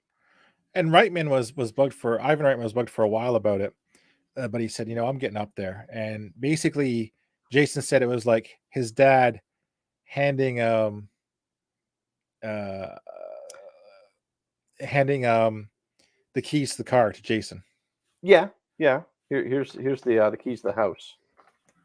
Oh, the Superbad movie. Oh my God, modern '90s teenage comedies. That's got to be Seth Rogen, ain't it? No, He wrote it with Evan Goldberg. that would make sense.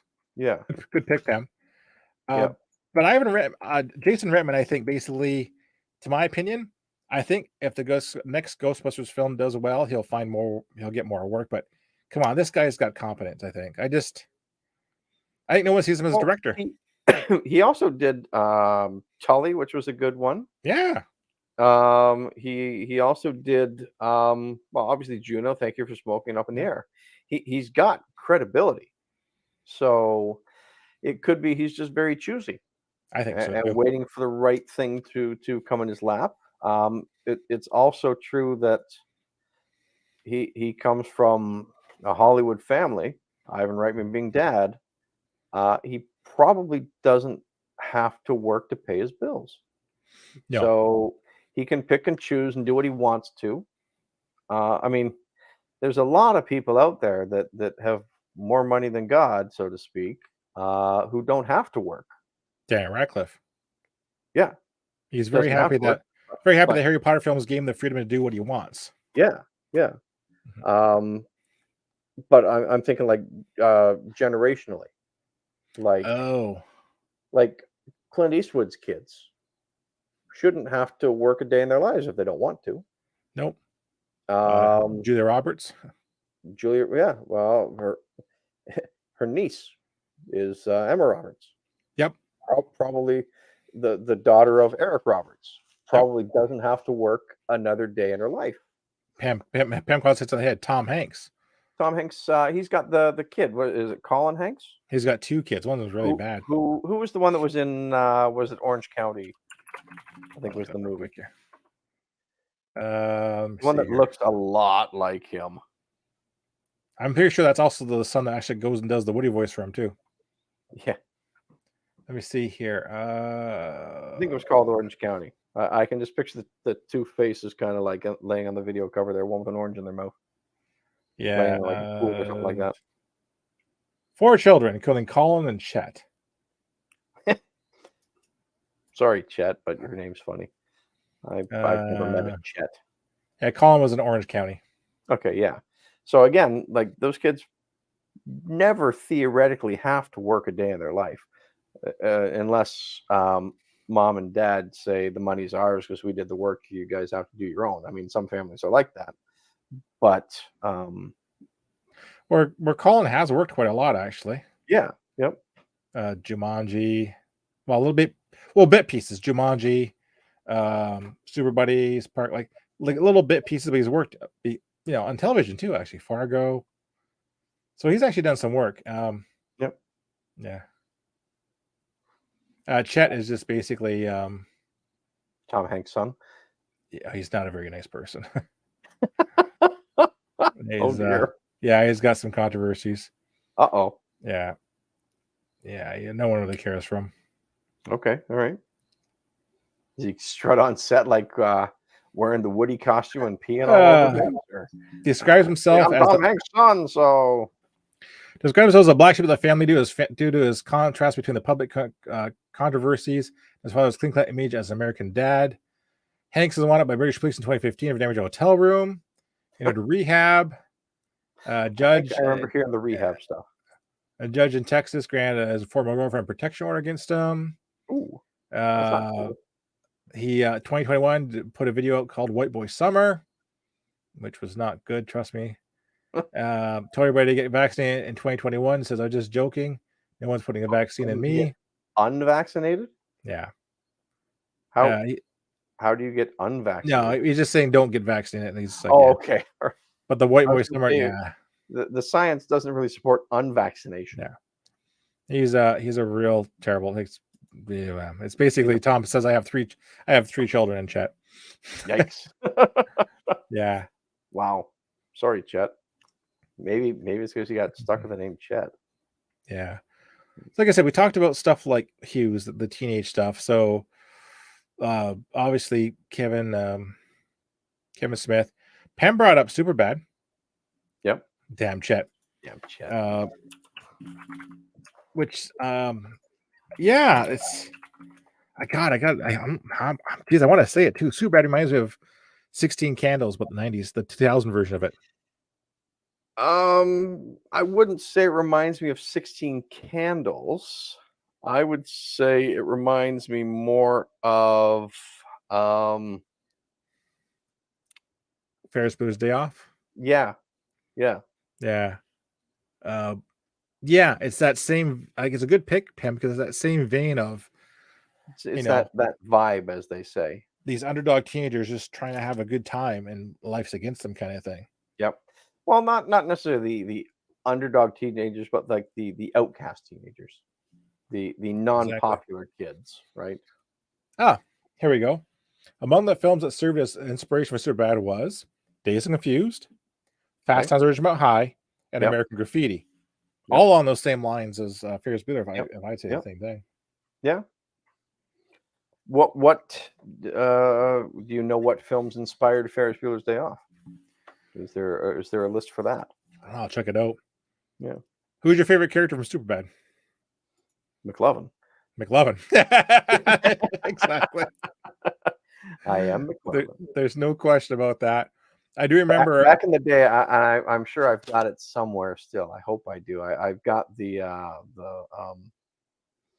driver's license. That came with the DVD. That was the lenticular one, so you tilted it. Oh my God! I thought Hawaii or the character's real name. I thought about getting one. The actor Christopher Mintz there. When McLovin turned 21, he put a thing on Twitter says McLovin's 21 today. People keep wishing him every year. People wish him a happy birthday as McLovin. So as for Ferris Bueller Day Off, nothing inspired it, but Hughes wrote that screenplay in less than a week as a love letter to Chicago because he loves Chicago. So that's why all these things are in it, basically. Oh, excuse me, all those landmarks and stuff like that. Again, Cubs game. Yeah, wrote that in less than a week. Go figure.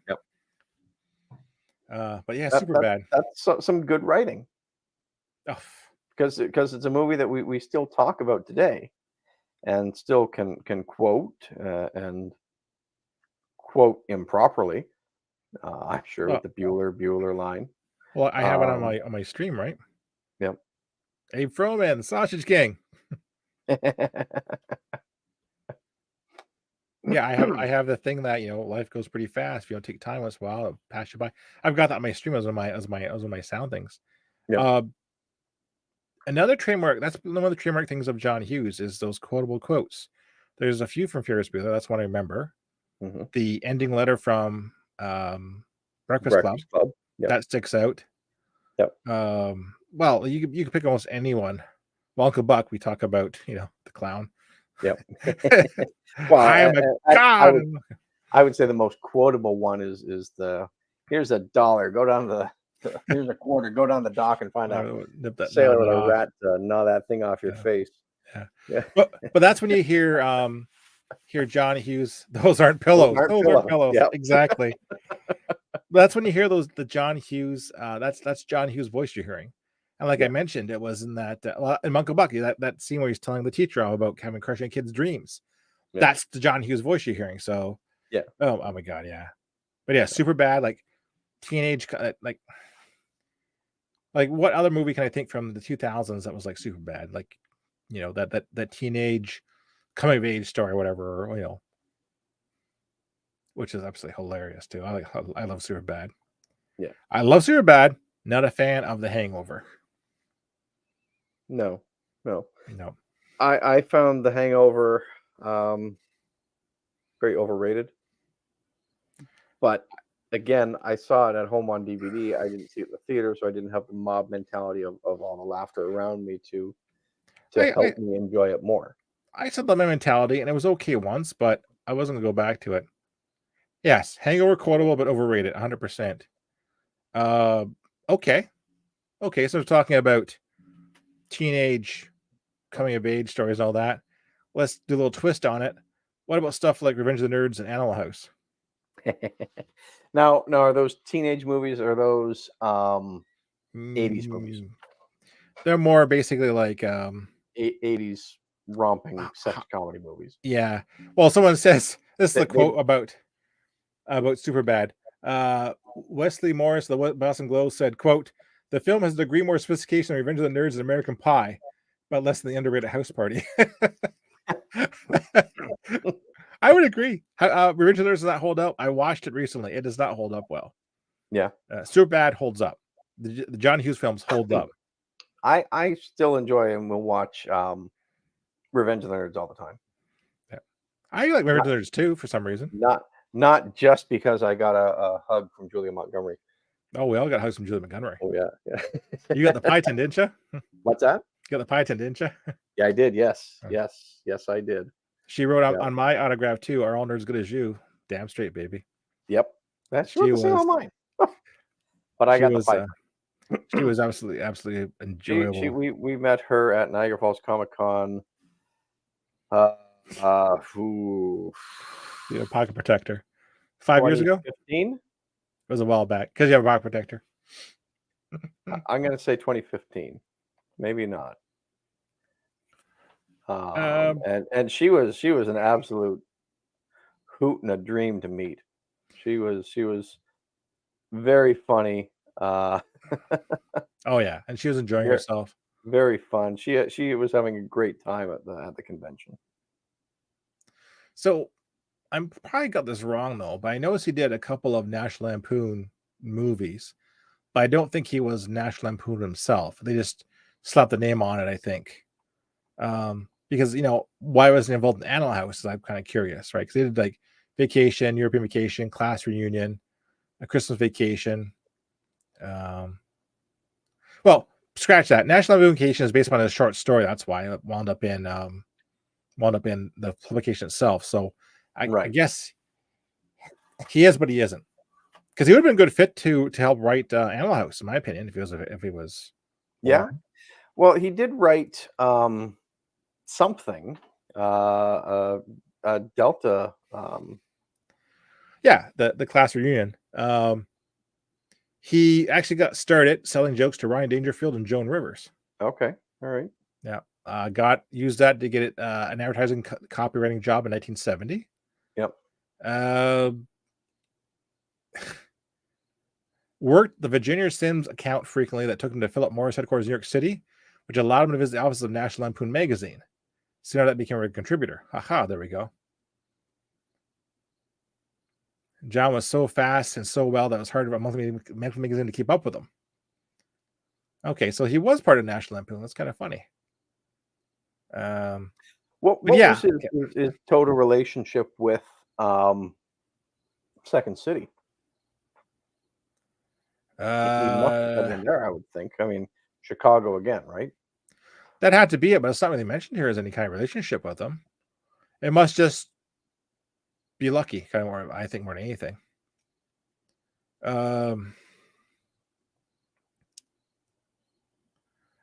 I'll get this. His first credit screenplay, National Lampoon's Class Reunion, was written while he was on staff at the magazine. The resulting film became the second disaster attempt by the flagship to duplicate the success of National Lampoon's Animal House. Okay. So he came on after Animal House. That's why. Otherwise, he would have been involved in that. But no, there's no mention of John Candy. But you're right. If he was in Chicago, Second City had a presence there, so he must have roamed in those circles.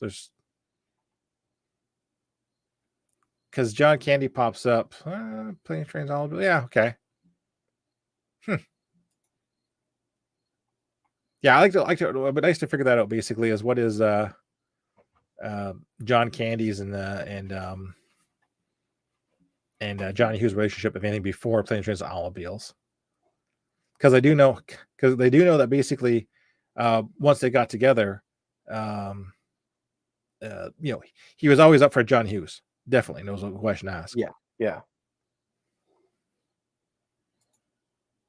Again, another one that Pem says I have a pocket protector. As we're talking about Revenge of the Nerds there or whatever. You have a pocket protector. I not only have a pocket. I don't have a pocket protector. I have a pen, but I have a pocket. Oh, I don't have a pocket. This one. Oh, yes, there it is. There you go, Pam. Yeah. To Greg, are all you nerds as good as you? Yeah, Betty. Yeah. Yeah, Yeah, which was she's very nice. she had a great gimmick for signing her autographs there, because that was fantastic, and She all she that. she ran out of pie plates. Oh yeah, yeah. On She the ran first out. night, I believe. First night she ran out. Yeah, yeah, She asked her yeah, daughter to bring her some. yeah, yeah. And yes, she did the full outfit there and all that stuff. Oh, yes. And yeah, I got a hug from her there, and let's just say it moved. It moved, Jerry. Um, I guess we're done with John Hughes. Would you like to talk about Ottawa Comic Con a little bit? I know we can play Guess the Prices. I know you love doing that. Let's play guess the prices. Yeah, Okay. you got a slide or anything you want to throw in there? No, I'm just doing this off the top of my head. No. All right. Hang on a So, second. yeah, Let me work quick here. okay, Uh, Stall for a quick second, okay, and I'll see what I can find. okay. So, Ottawa Comic If Con. explain guess the prices to Okay. everyone. So Ottawa Comic Con, Comic Cons in general, me and Greg have this game. It's kind of like a Deadpool, except we try to guess the autograph prices and sometimes the photo prices of the guests that are attending. Uh, Whoever is closest, either going over, is considered the win. This is Niagara Falls Comic Con, and we're kind of shocked by some of the prices and had a good time. Switz won this. Ottawa Comic Con is coming up on the next weekend, actually, and there's some And large guests. you're on vacation? Yeah, I'm on vacation. Yeah, I can't swing it Son of a. because I'd love to get Eccleston's autograph. I would love that too. Yes. So the con, I yeah, think one, if you were two, going, you owe me the payback here. You have to like FaceTime or video chat me to Eccleston, like I do with you with Paul there at the Niagara Falls fan thing. I could try, but they basically it's like get your autograph and get out. There are not a lot of guests though. There are, excuse me, 2, 10, 14, 20 guests toply, Ooh, that's low. and a lot of them are comic book creators, so they do not count. Yeah, road Okay. trip only $30 for you. So we've had some fun here. We already talked about Eccleston, Doctor Who number 9, Yep. G.I. Joe, Thor: Dark World 2, who said, Yeah. "quote I paid my price every day for that movie." Quote, "I want to put a gun in my mouth every day for the other movie." Unquote. Oof. We I thought, yeah, loved him in Shallow Grave. he's fantastic. He's Danny played Boyle, yeah, Kelly MacDonald, yep, and Ewan McGregor. yeah. Yeah. We were looking at basically the expensive guest in Niagara Falls. Like I said, Gus is pushing 110 Canadian, which is insane. Ric Flair 125. We thought earlier on my stream that Eccleston would be up there. I even thought first off he'd be 125, and I think you did too, Switz. Yep. He comes at a cool 100. Hey, Pem's going to go on a road trip, 13 Yep. hours. There you go. Yeah, which basically I was quite surprised by. And his Pick me photo up on op, the way, because it's yep, only 8 hours from here, or 6.5 from yeah. here.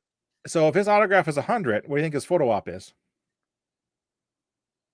Sorry, say that again. Eccleston's It autograph is is 100. 100. What do you think his Yep. photo op would be? I already know. 130. 110. Oh, okay. All right. It's not outrageous. Yep. Now, Uh, what does the photo op get you? Because I've never done a photo op with any of these guys. Basically gets you It gets you 10 like seconds with them. the professional photo with them. No, And does it but get you an autograph as well, or just the photo? just the photo, up to 4 people in it. That's it. Okay. And they give you like an actual print of the photo? Yes, they do. Okay. So And they don't sign that no, and digital. You can go get it signed if you want. So for an extra fee. yeah. So when Smith was in town, I think get this. That's kind of cheesy. I don't know if I Oh, like yeah. that. Well, Smith was charging 125 for an auto. Okay. And I said, you know what? Screw that. I'll pay for the photo for me and my girls for 100 and meet them, basically. I thought I got more value. They had to wait in line for him. We were told not to touch him. Taya hugs him automatically. So he goes, "Oh, Mr. Smith, I love you. I love you too, dear." Oh, yeah. He took the photo. And my youngest still has it up in her room. She's very proud of that photo. They were starstruck. But yeah, and he was doing 10 seconds photo. So it was like money, money, money, money. Yeah. He's a guest of honor. So is Jason Isaacs, who played Lucius Malfoy in the Harry Potter films. He played Oh, the dad of the bad guy the kid. bad guy. Okay. He Yep. was the captain in the Discovery, the mirror guy. I forget what his name was. He's been in a few things. He is basically a bastard on Twitter to conservatives and bad people, so I love him to pieces. Yep. What do you think he'd cost, Switz? I haven't looked at this one yet. Folks, Jason Isaacs, what do you think? If Eccleston's at $100, guest of honor, Co-headliner. co-headliner. Co-headliner. Eccleston was it? I'm gonna say 85. I'm gonna go 110 for the auto. No. Okay. I'm gonna go 100 for the auto, 110 for the photo. All right. Okay. What do you think for the photo, Switch? You said 85? I'm gonna say 100 for the photo. Okay. The answer is 90 for the auto. Ooh. Good job. Price is Right rule. 95 for the photo. Oh, I was close though. That is 5 on each one there. Yeah, that is a shock because he also was William Tamington in The Patriot, Captain Computer Pan, The Res Inquisitor, and Star Wars Rebels, Commander Zero, and the last act. This guy's been in a lot of things. Event Horizon, Black Hawk Down, and yet $90 is not unreasonable to meet this guy. The funny thing is that I can't picture him. I can picture the Harry Potter guy now, but in anything else, I just can't picture his face. So I don't know what his face looks like without that character on it. If it you'd have to watch Star Wars Discovery to see him, and yeah, he does not look like Lucius. Like Star Trek Discovery. Yeah, his role between Lucius and the Captain Star Discovery is night and day. Like he looks completely different and sounds completely different. Very good actor. Now we get into is he British. He has to be British because he sounds British, I think. Like and Harry Potter sounds British, but Discovery sounds American, like the American accent. Yeah. So now we get into the B guests. Okay. We have Amber Midthunder, who was the star of Prey, that Predator movie. Exactly. And it was on Legion. I'm going to go 65 and 75 for the photo. That's my guess. 65, 75. Sounds. I agree. Survey says ding 65 and 85. Oh, okay. All right. $20 jump though. Yeah. Eccleston was $10 jump. Maybe she thinks that the in person is worth a bit more. Possibly. Billy West, voice of Fry from Futurama, Ren and Stimpy, Space Jam, and a billion others. I'm going to say 60 autograph, 75 photo. I'm going 80 and 90. Okay. Survey says 60 for the auto, no photo. Oh, okay. All right. 60 is a friggin' steal. Like, well, I'm starting to learn that Ottawa is a little lower priced. Yes. And the draw.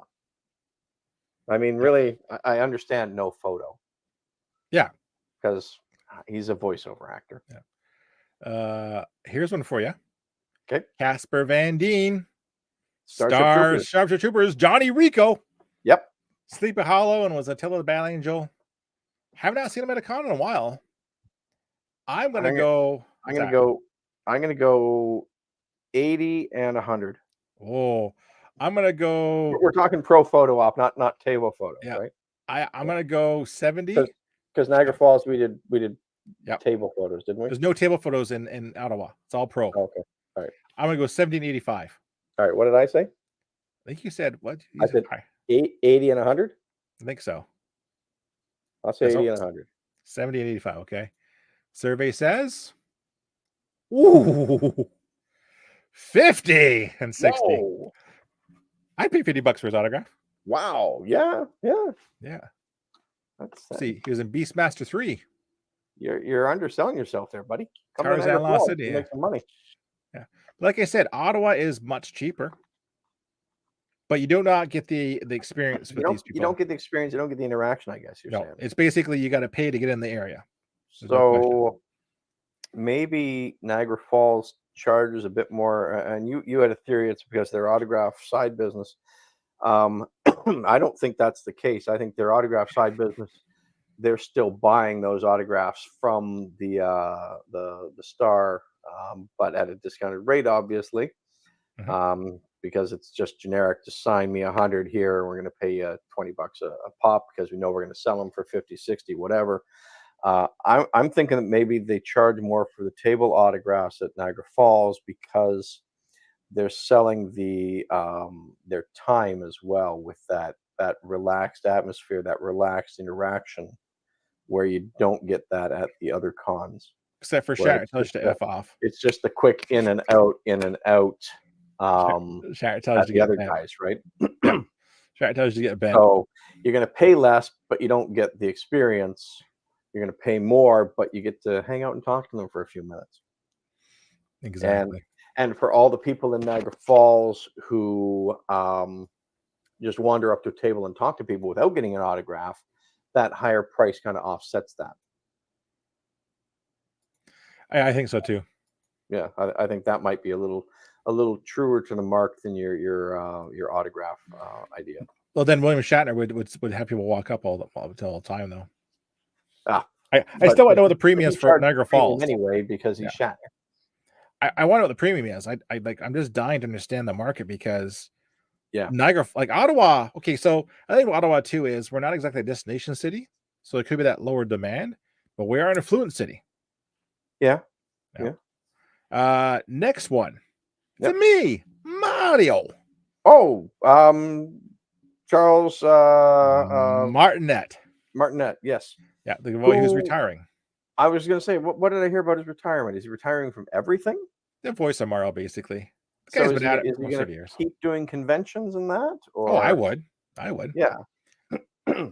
Yeah, Oro isn't a horrible destination. Yeah, that's true. I'd rather stay in Ottawa than Niagara Falls. Yeah, well, Yeah. Ottawa's only horrible if you live there and take public transit, I hear. Ding ding, cha cha cha. I'm gonna Yeah, be bold. I'm gonna say 70, 60. 60 I bucks and no photo. I'm Less gonna say heavy. 60 and 60. Okay. 60 and 65. Okay. I'm gonna if there's a photo. I don't think it's a much of a markup. If there's a photo, I'm gonna say 70, 60 and 70. All right, all right. Holy $80 for an auto. Wow. No photo. He was cheaper in Niagara Falls.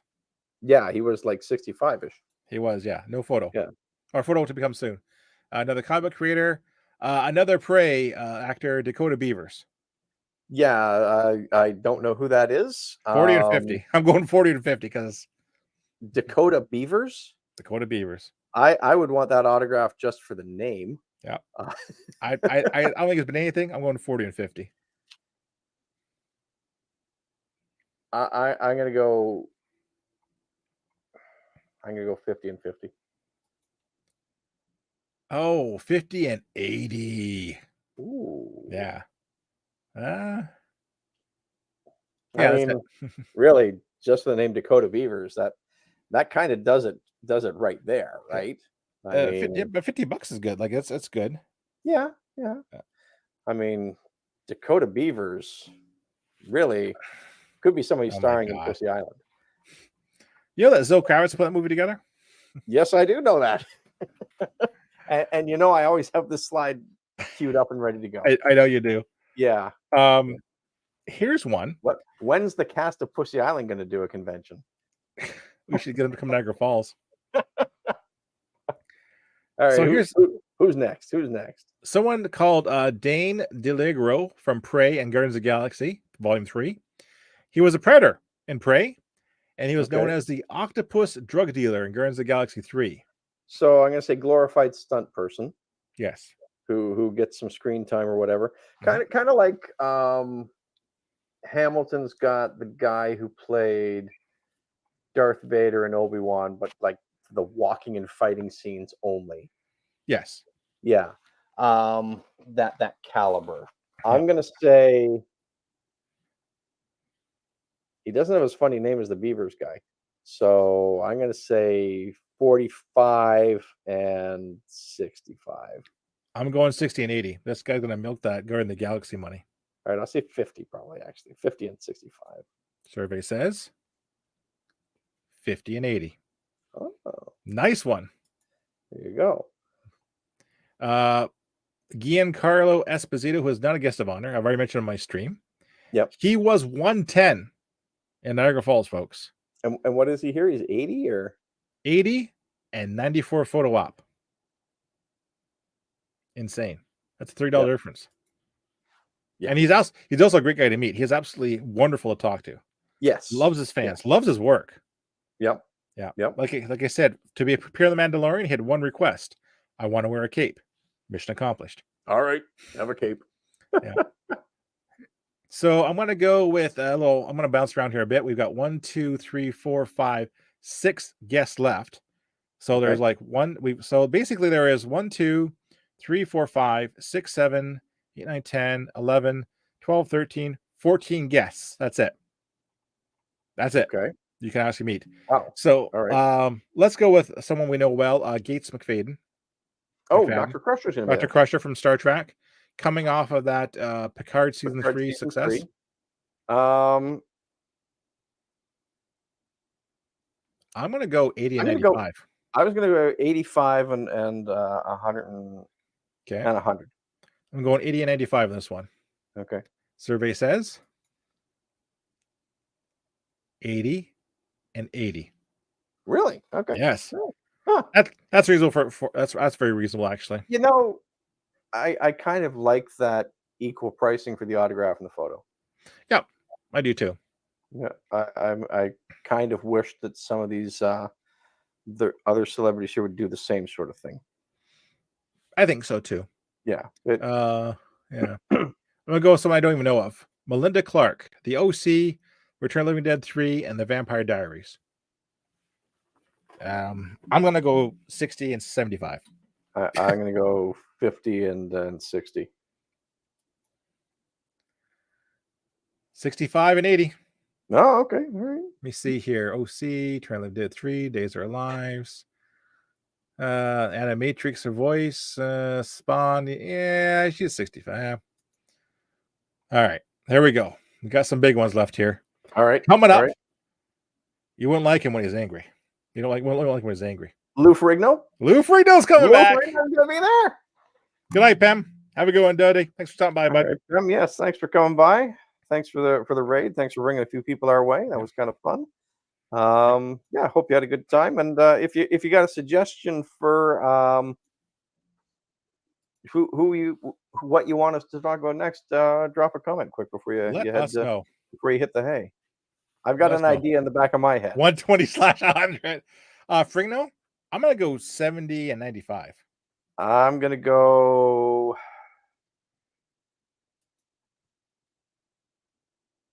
I'm gonna go 65 and 85.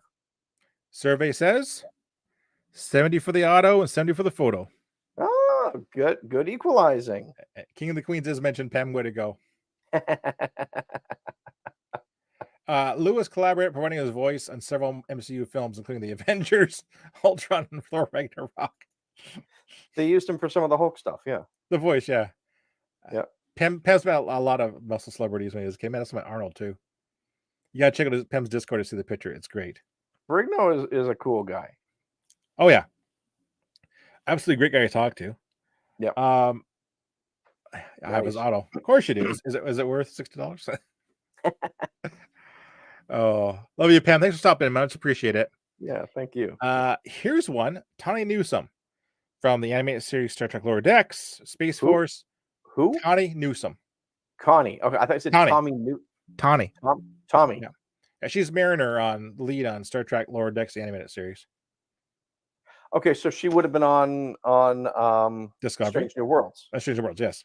She would have been in the crossover episode. She would have, yeah. Like them. I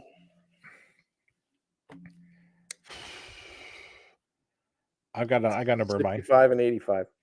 75 and 90. Okay. Dun.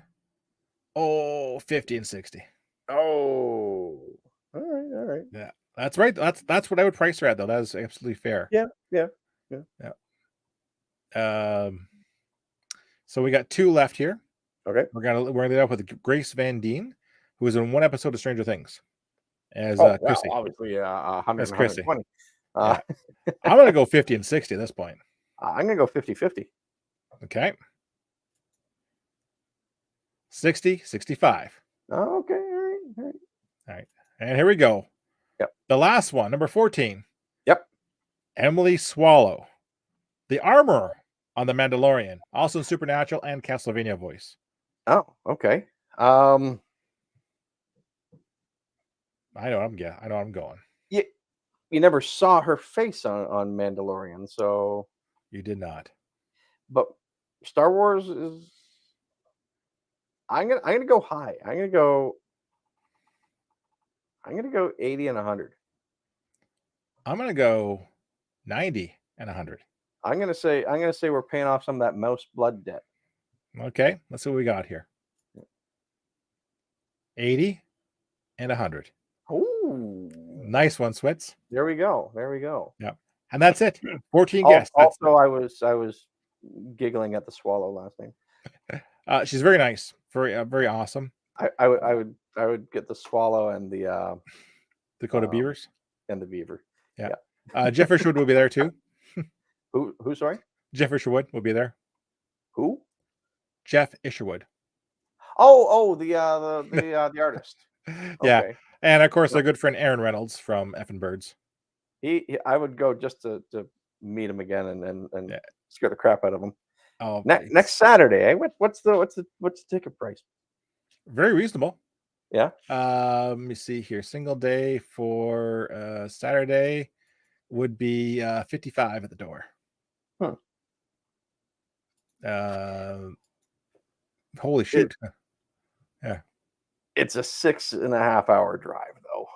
And it's not, like I said, as cool as it is, like And Sheree says you'll have to come up sometime. We'll host you and all that. We'll pick a and you're day not and go. there to even hang out with. So No. if I knew someone else that was going, if I could bring a riding buddy with me or whatever, I would consider it. Just to get a taste of another one. It's different though, because you can't get into the celebrities. There's lots more vendors there. What if I wear my tie? Can I not do that anyway and just pretend I'm in charge? They have velvet rope people with lanyards, and they will stop you saying, "Have you bought an autograph?" I got a lanyard here. Yeah, trust me. We've tried that. This looks like a badge, but Now on the really plus side, really my glasses. compared to the falls, Yep. it's 110 for a weekend deluxe. Yep. That gives you an hour early on Friday and Saturday. Yep. Which is a huge. Trust me on that one.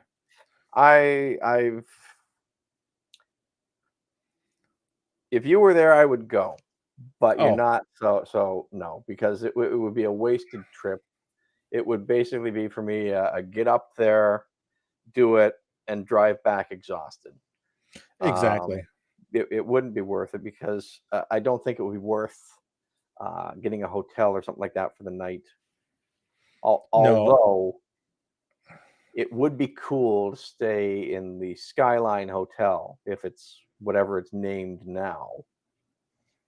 Might be a Marriott now. Probably. It used to be. Let me look it up. I think they shut down the revolving restaurant too. It didn't have a revolving restaurant. Okay. It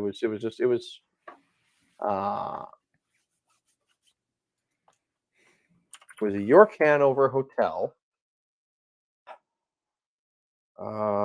It's now a Delta. This is from I don't know. Oh yeah, the Delta. It's if I ran downstairs and dug through some paperwork, I could find the address for it. Was it Bank Street? Does that sound right? Like it downtown street? It's over between Bank and something else, the Delta, yeah. It hasn't changed much. It's only gotten Ottawa City Center. What's the address? Oh, the actual con? No, the hotel. Lion Street? Yeah, so I don't know if that's the same one or not, if that's by Bank or whatever. It's near Bank, basically between Bank and there's a Street? bank. I'm looking up Kent. Yeah, so between Kent and Bank is where the Delta is. And Kenton Bay and Queen and something else here. So I'm pretty sure that's the hotel that my father worked at when he lived there. Yeah. So Yeah, that would be the only reason I would go there to see that hotel. it's not bad. Yeah, yeah, just because they used to have a restaurant called Henry VIII's. It's long gone now. Well, it was inside the hotel, Yeah. and the fancy restaurant inside the hotel was La Trianon. Okay. Yeah, Not sure what's in there now, but like I said, they've really let yeah. it kind of go. And they had the coffee shop or whatever, which was Yeah. their breakfast sort of slummy restaurant sort of thing. Not slummy, Yeah. but Oh, kind of absolutely. just show up. Yeah, Yeah. yeah. But I'm hoping They that had a we'll great get salad bar at Henry VIII's. yeah. I'm hoping that we'll get Eccleston and Niagara Falls. Like, come on. I would love it. I really do hope that next year they bring a Doctor Who guest. Well, like I said, we only have 14 um guests here to see. Yep. So it's a Do you, very do you small. think that they will throw in any last minute ones? No, no, this is set. No, that's set. No, it's a Yeah. week. They're not going to get Joey Jeremiah to show up. He won't come this far. Oh, okay. Cost too much gas money. No, no. Basically, this is set, and the autograph prices only just came out, which was Okay. a little surprising kind of thing, right? I'm sure that they don't have them announced for Niagara or for Hamilton. The Hamilton Comic Con's in 22 days, September 22, 3, and 24. It's only a 2-day convention, Saturday and Sunday. Mhm. Their guests are weak, in my opinion. Very wrestling oriented. Again, they've got Eric Estrada and Larry Wilcox from Chips. Danielle More. Harris from the Halloween franchise. Joseph Marcel, who was Jeffrey on The Fresh Prince. That's all one again. Yeah. DJ Qualls from New Guy and a bunch of other Hmm. stuff there. Bernard Robichaud from Trailer Park Boys. Sam Tarasco from Trailer Park Boys. Sean Weiss from Mighty Ducks, who looks like he was the goalie, the big Yes. kid. Yeah. Andrei Ivchenko from Stranger Things. Demetrius Bistrevs something. His name is too long to fit on the card. Who is the Darth Vader actor from Obi-Wan? And now we get into wrestlers. We get Hacksaw Jim Duggan, Christian, Abdullah the Butcher, Tony Atlas, Axe and Smash from Demolition, the Warlord and the Barbarian from. Were they the Yeah. Powers of Pain? I Is that what they think were so. called? Yeah. I think Yeah. so. They were. Yeah. Yeah.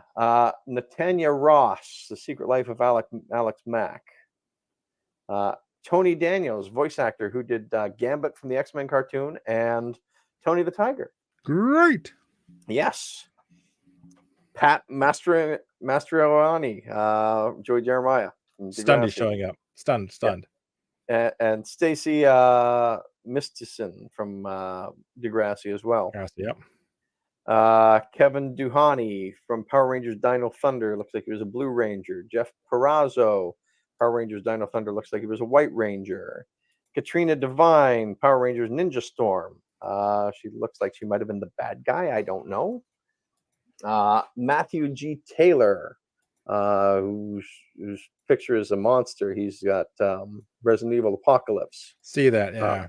Bob Dermer, who was the puppeteer for today's special for Sam the Night Watchman, and did some other voiceover work. And Jordan Prentice, who was one of the actors who played Howard the Duck in Howard the Duck movie. Yeah. So it's a weak celebrity lineup, in my opinion. But also, sorry, people, but it is Hamilton. The other thing too is I think Hamilton is and Niagara Falls are going for quantity over quality. Yeah. Uh, Well, you throw enough things at the wall, something's going to stick. you're going to get a guest for possibly everyone who shows up. Yeah, Someone that they're interested in. but they're too wrestler heavy, way too Yeah, wrestler heavy, yeah. right? If you And want to, if you want to hear where I think they've nailed it and done it very well, is their Frightmare in the Falls, the horror convention they do October 27th, 29, just absolutely. before Halloween. They've got some good guests here, and again, it just kind of elevates Niagara Falls over Hamilton. You got Ron Perlman, you've got Carrie Elwes, who's yet to cancel. Uh, True, true. You've got Doug Jones from Hellboy as well, and from Star Trek Discovery and that. You've got Corey Feldman, who's yet to cancel, who probably will. You've got Nick Castle from Halloween. Looks like he was Michael Myers. You got Keith David from The Thing. You've got Christy Swanson from Buffy the Vampire Slayer and The Phantom, who I really do want to meet and get her to autograph my Phantom picture that Billy Zane did. Billy Zane didn't leave too much room for another autograph on there, but that's No. okay. Devon Sawa from Final Destination. Then you've got a bunch of Hocus Pocus people. You got Tobias Jelnek, and you've got Larry Bagby. I don't know who they were because I've never seen Hocus Pocus, but I believe Doug Jones was also in Hocus Pocus. I think so. Yeah. You've got the Terrifier guy, David Howard Thornton, who looks like he was the clown. You've got Deep Roy, who was Leprechaun stunt performer, which I'd rather have the actual Leprechaun, Warwick Davis. I mean, that'd be a cool one to meet, but Yeah. But again, you can get. They got a bunch of Walking Dead people. You got Michael Cudlitz, who was the guy with the flat top, brush cut, bigger guy, or reddish hair. I gave up on The Walking Dead after season 3.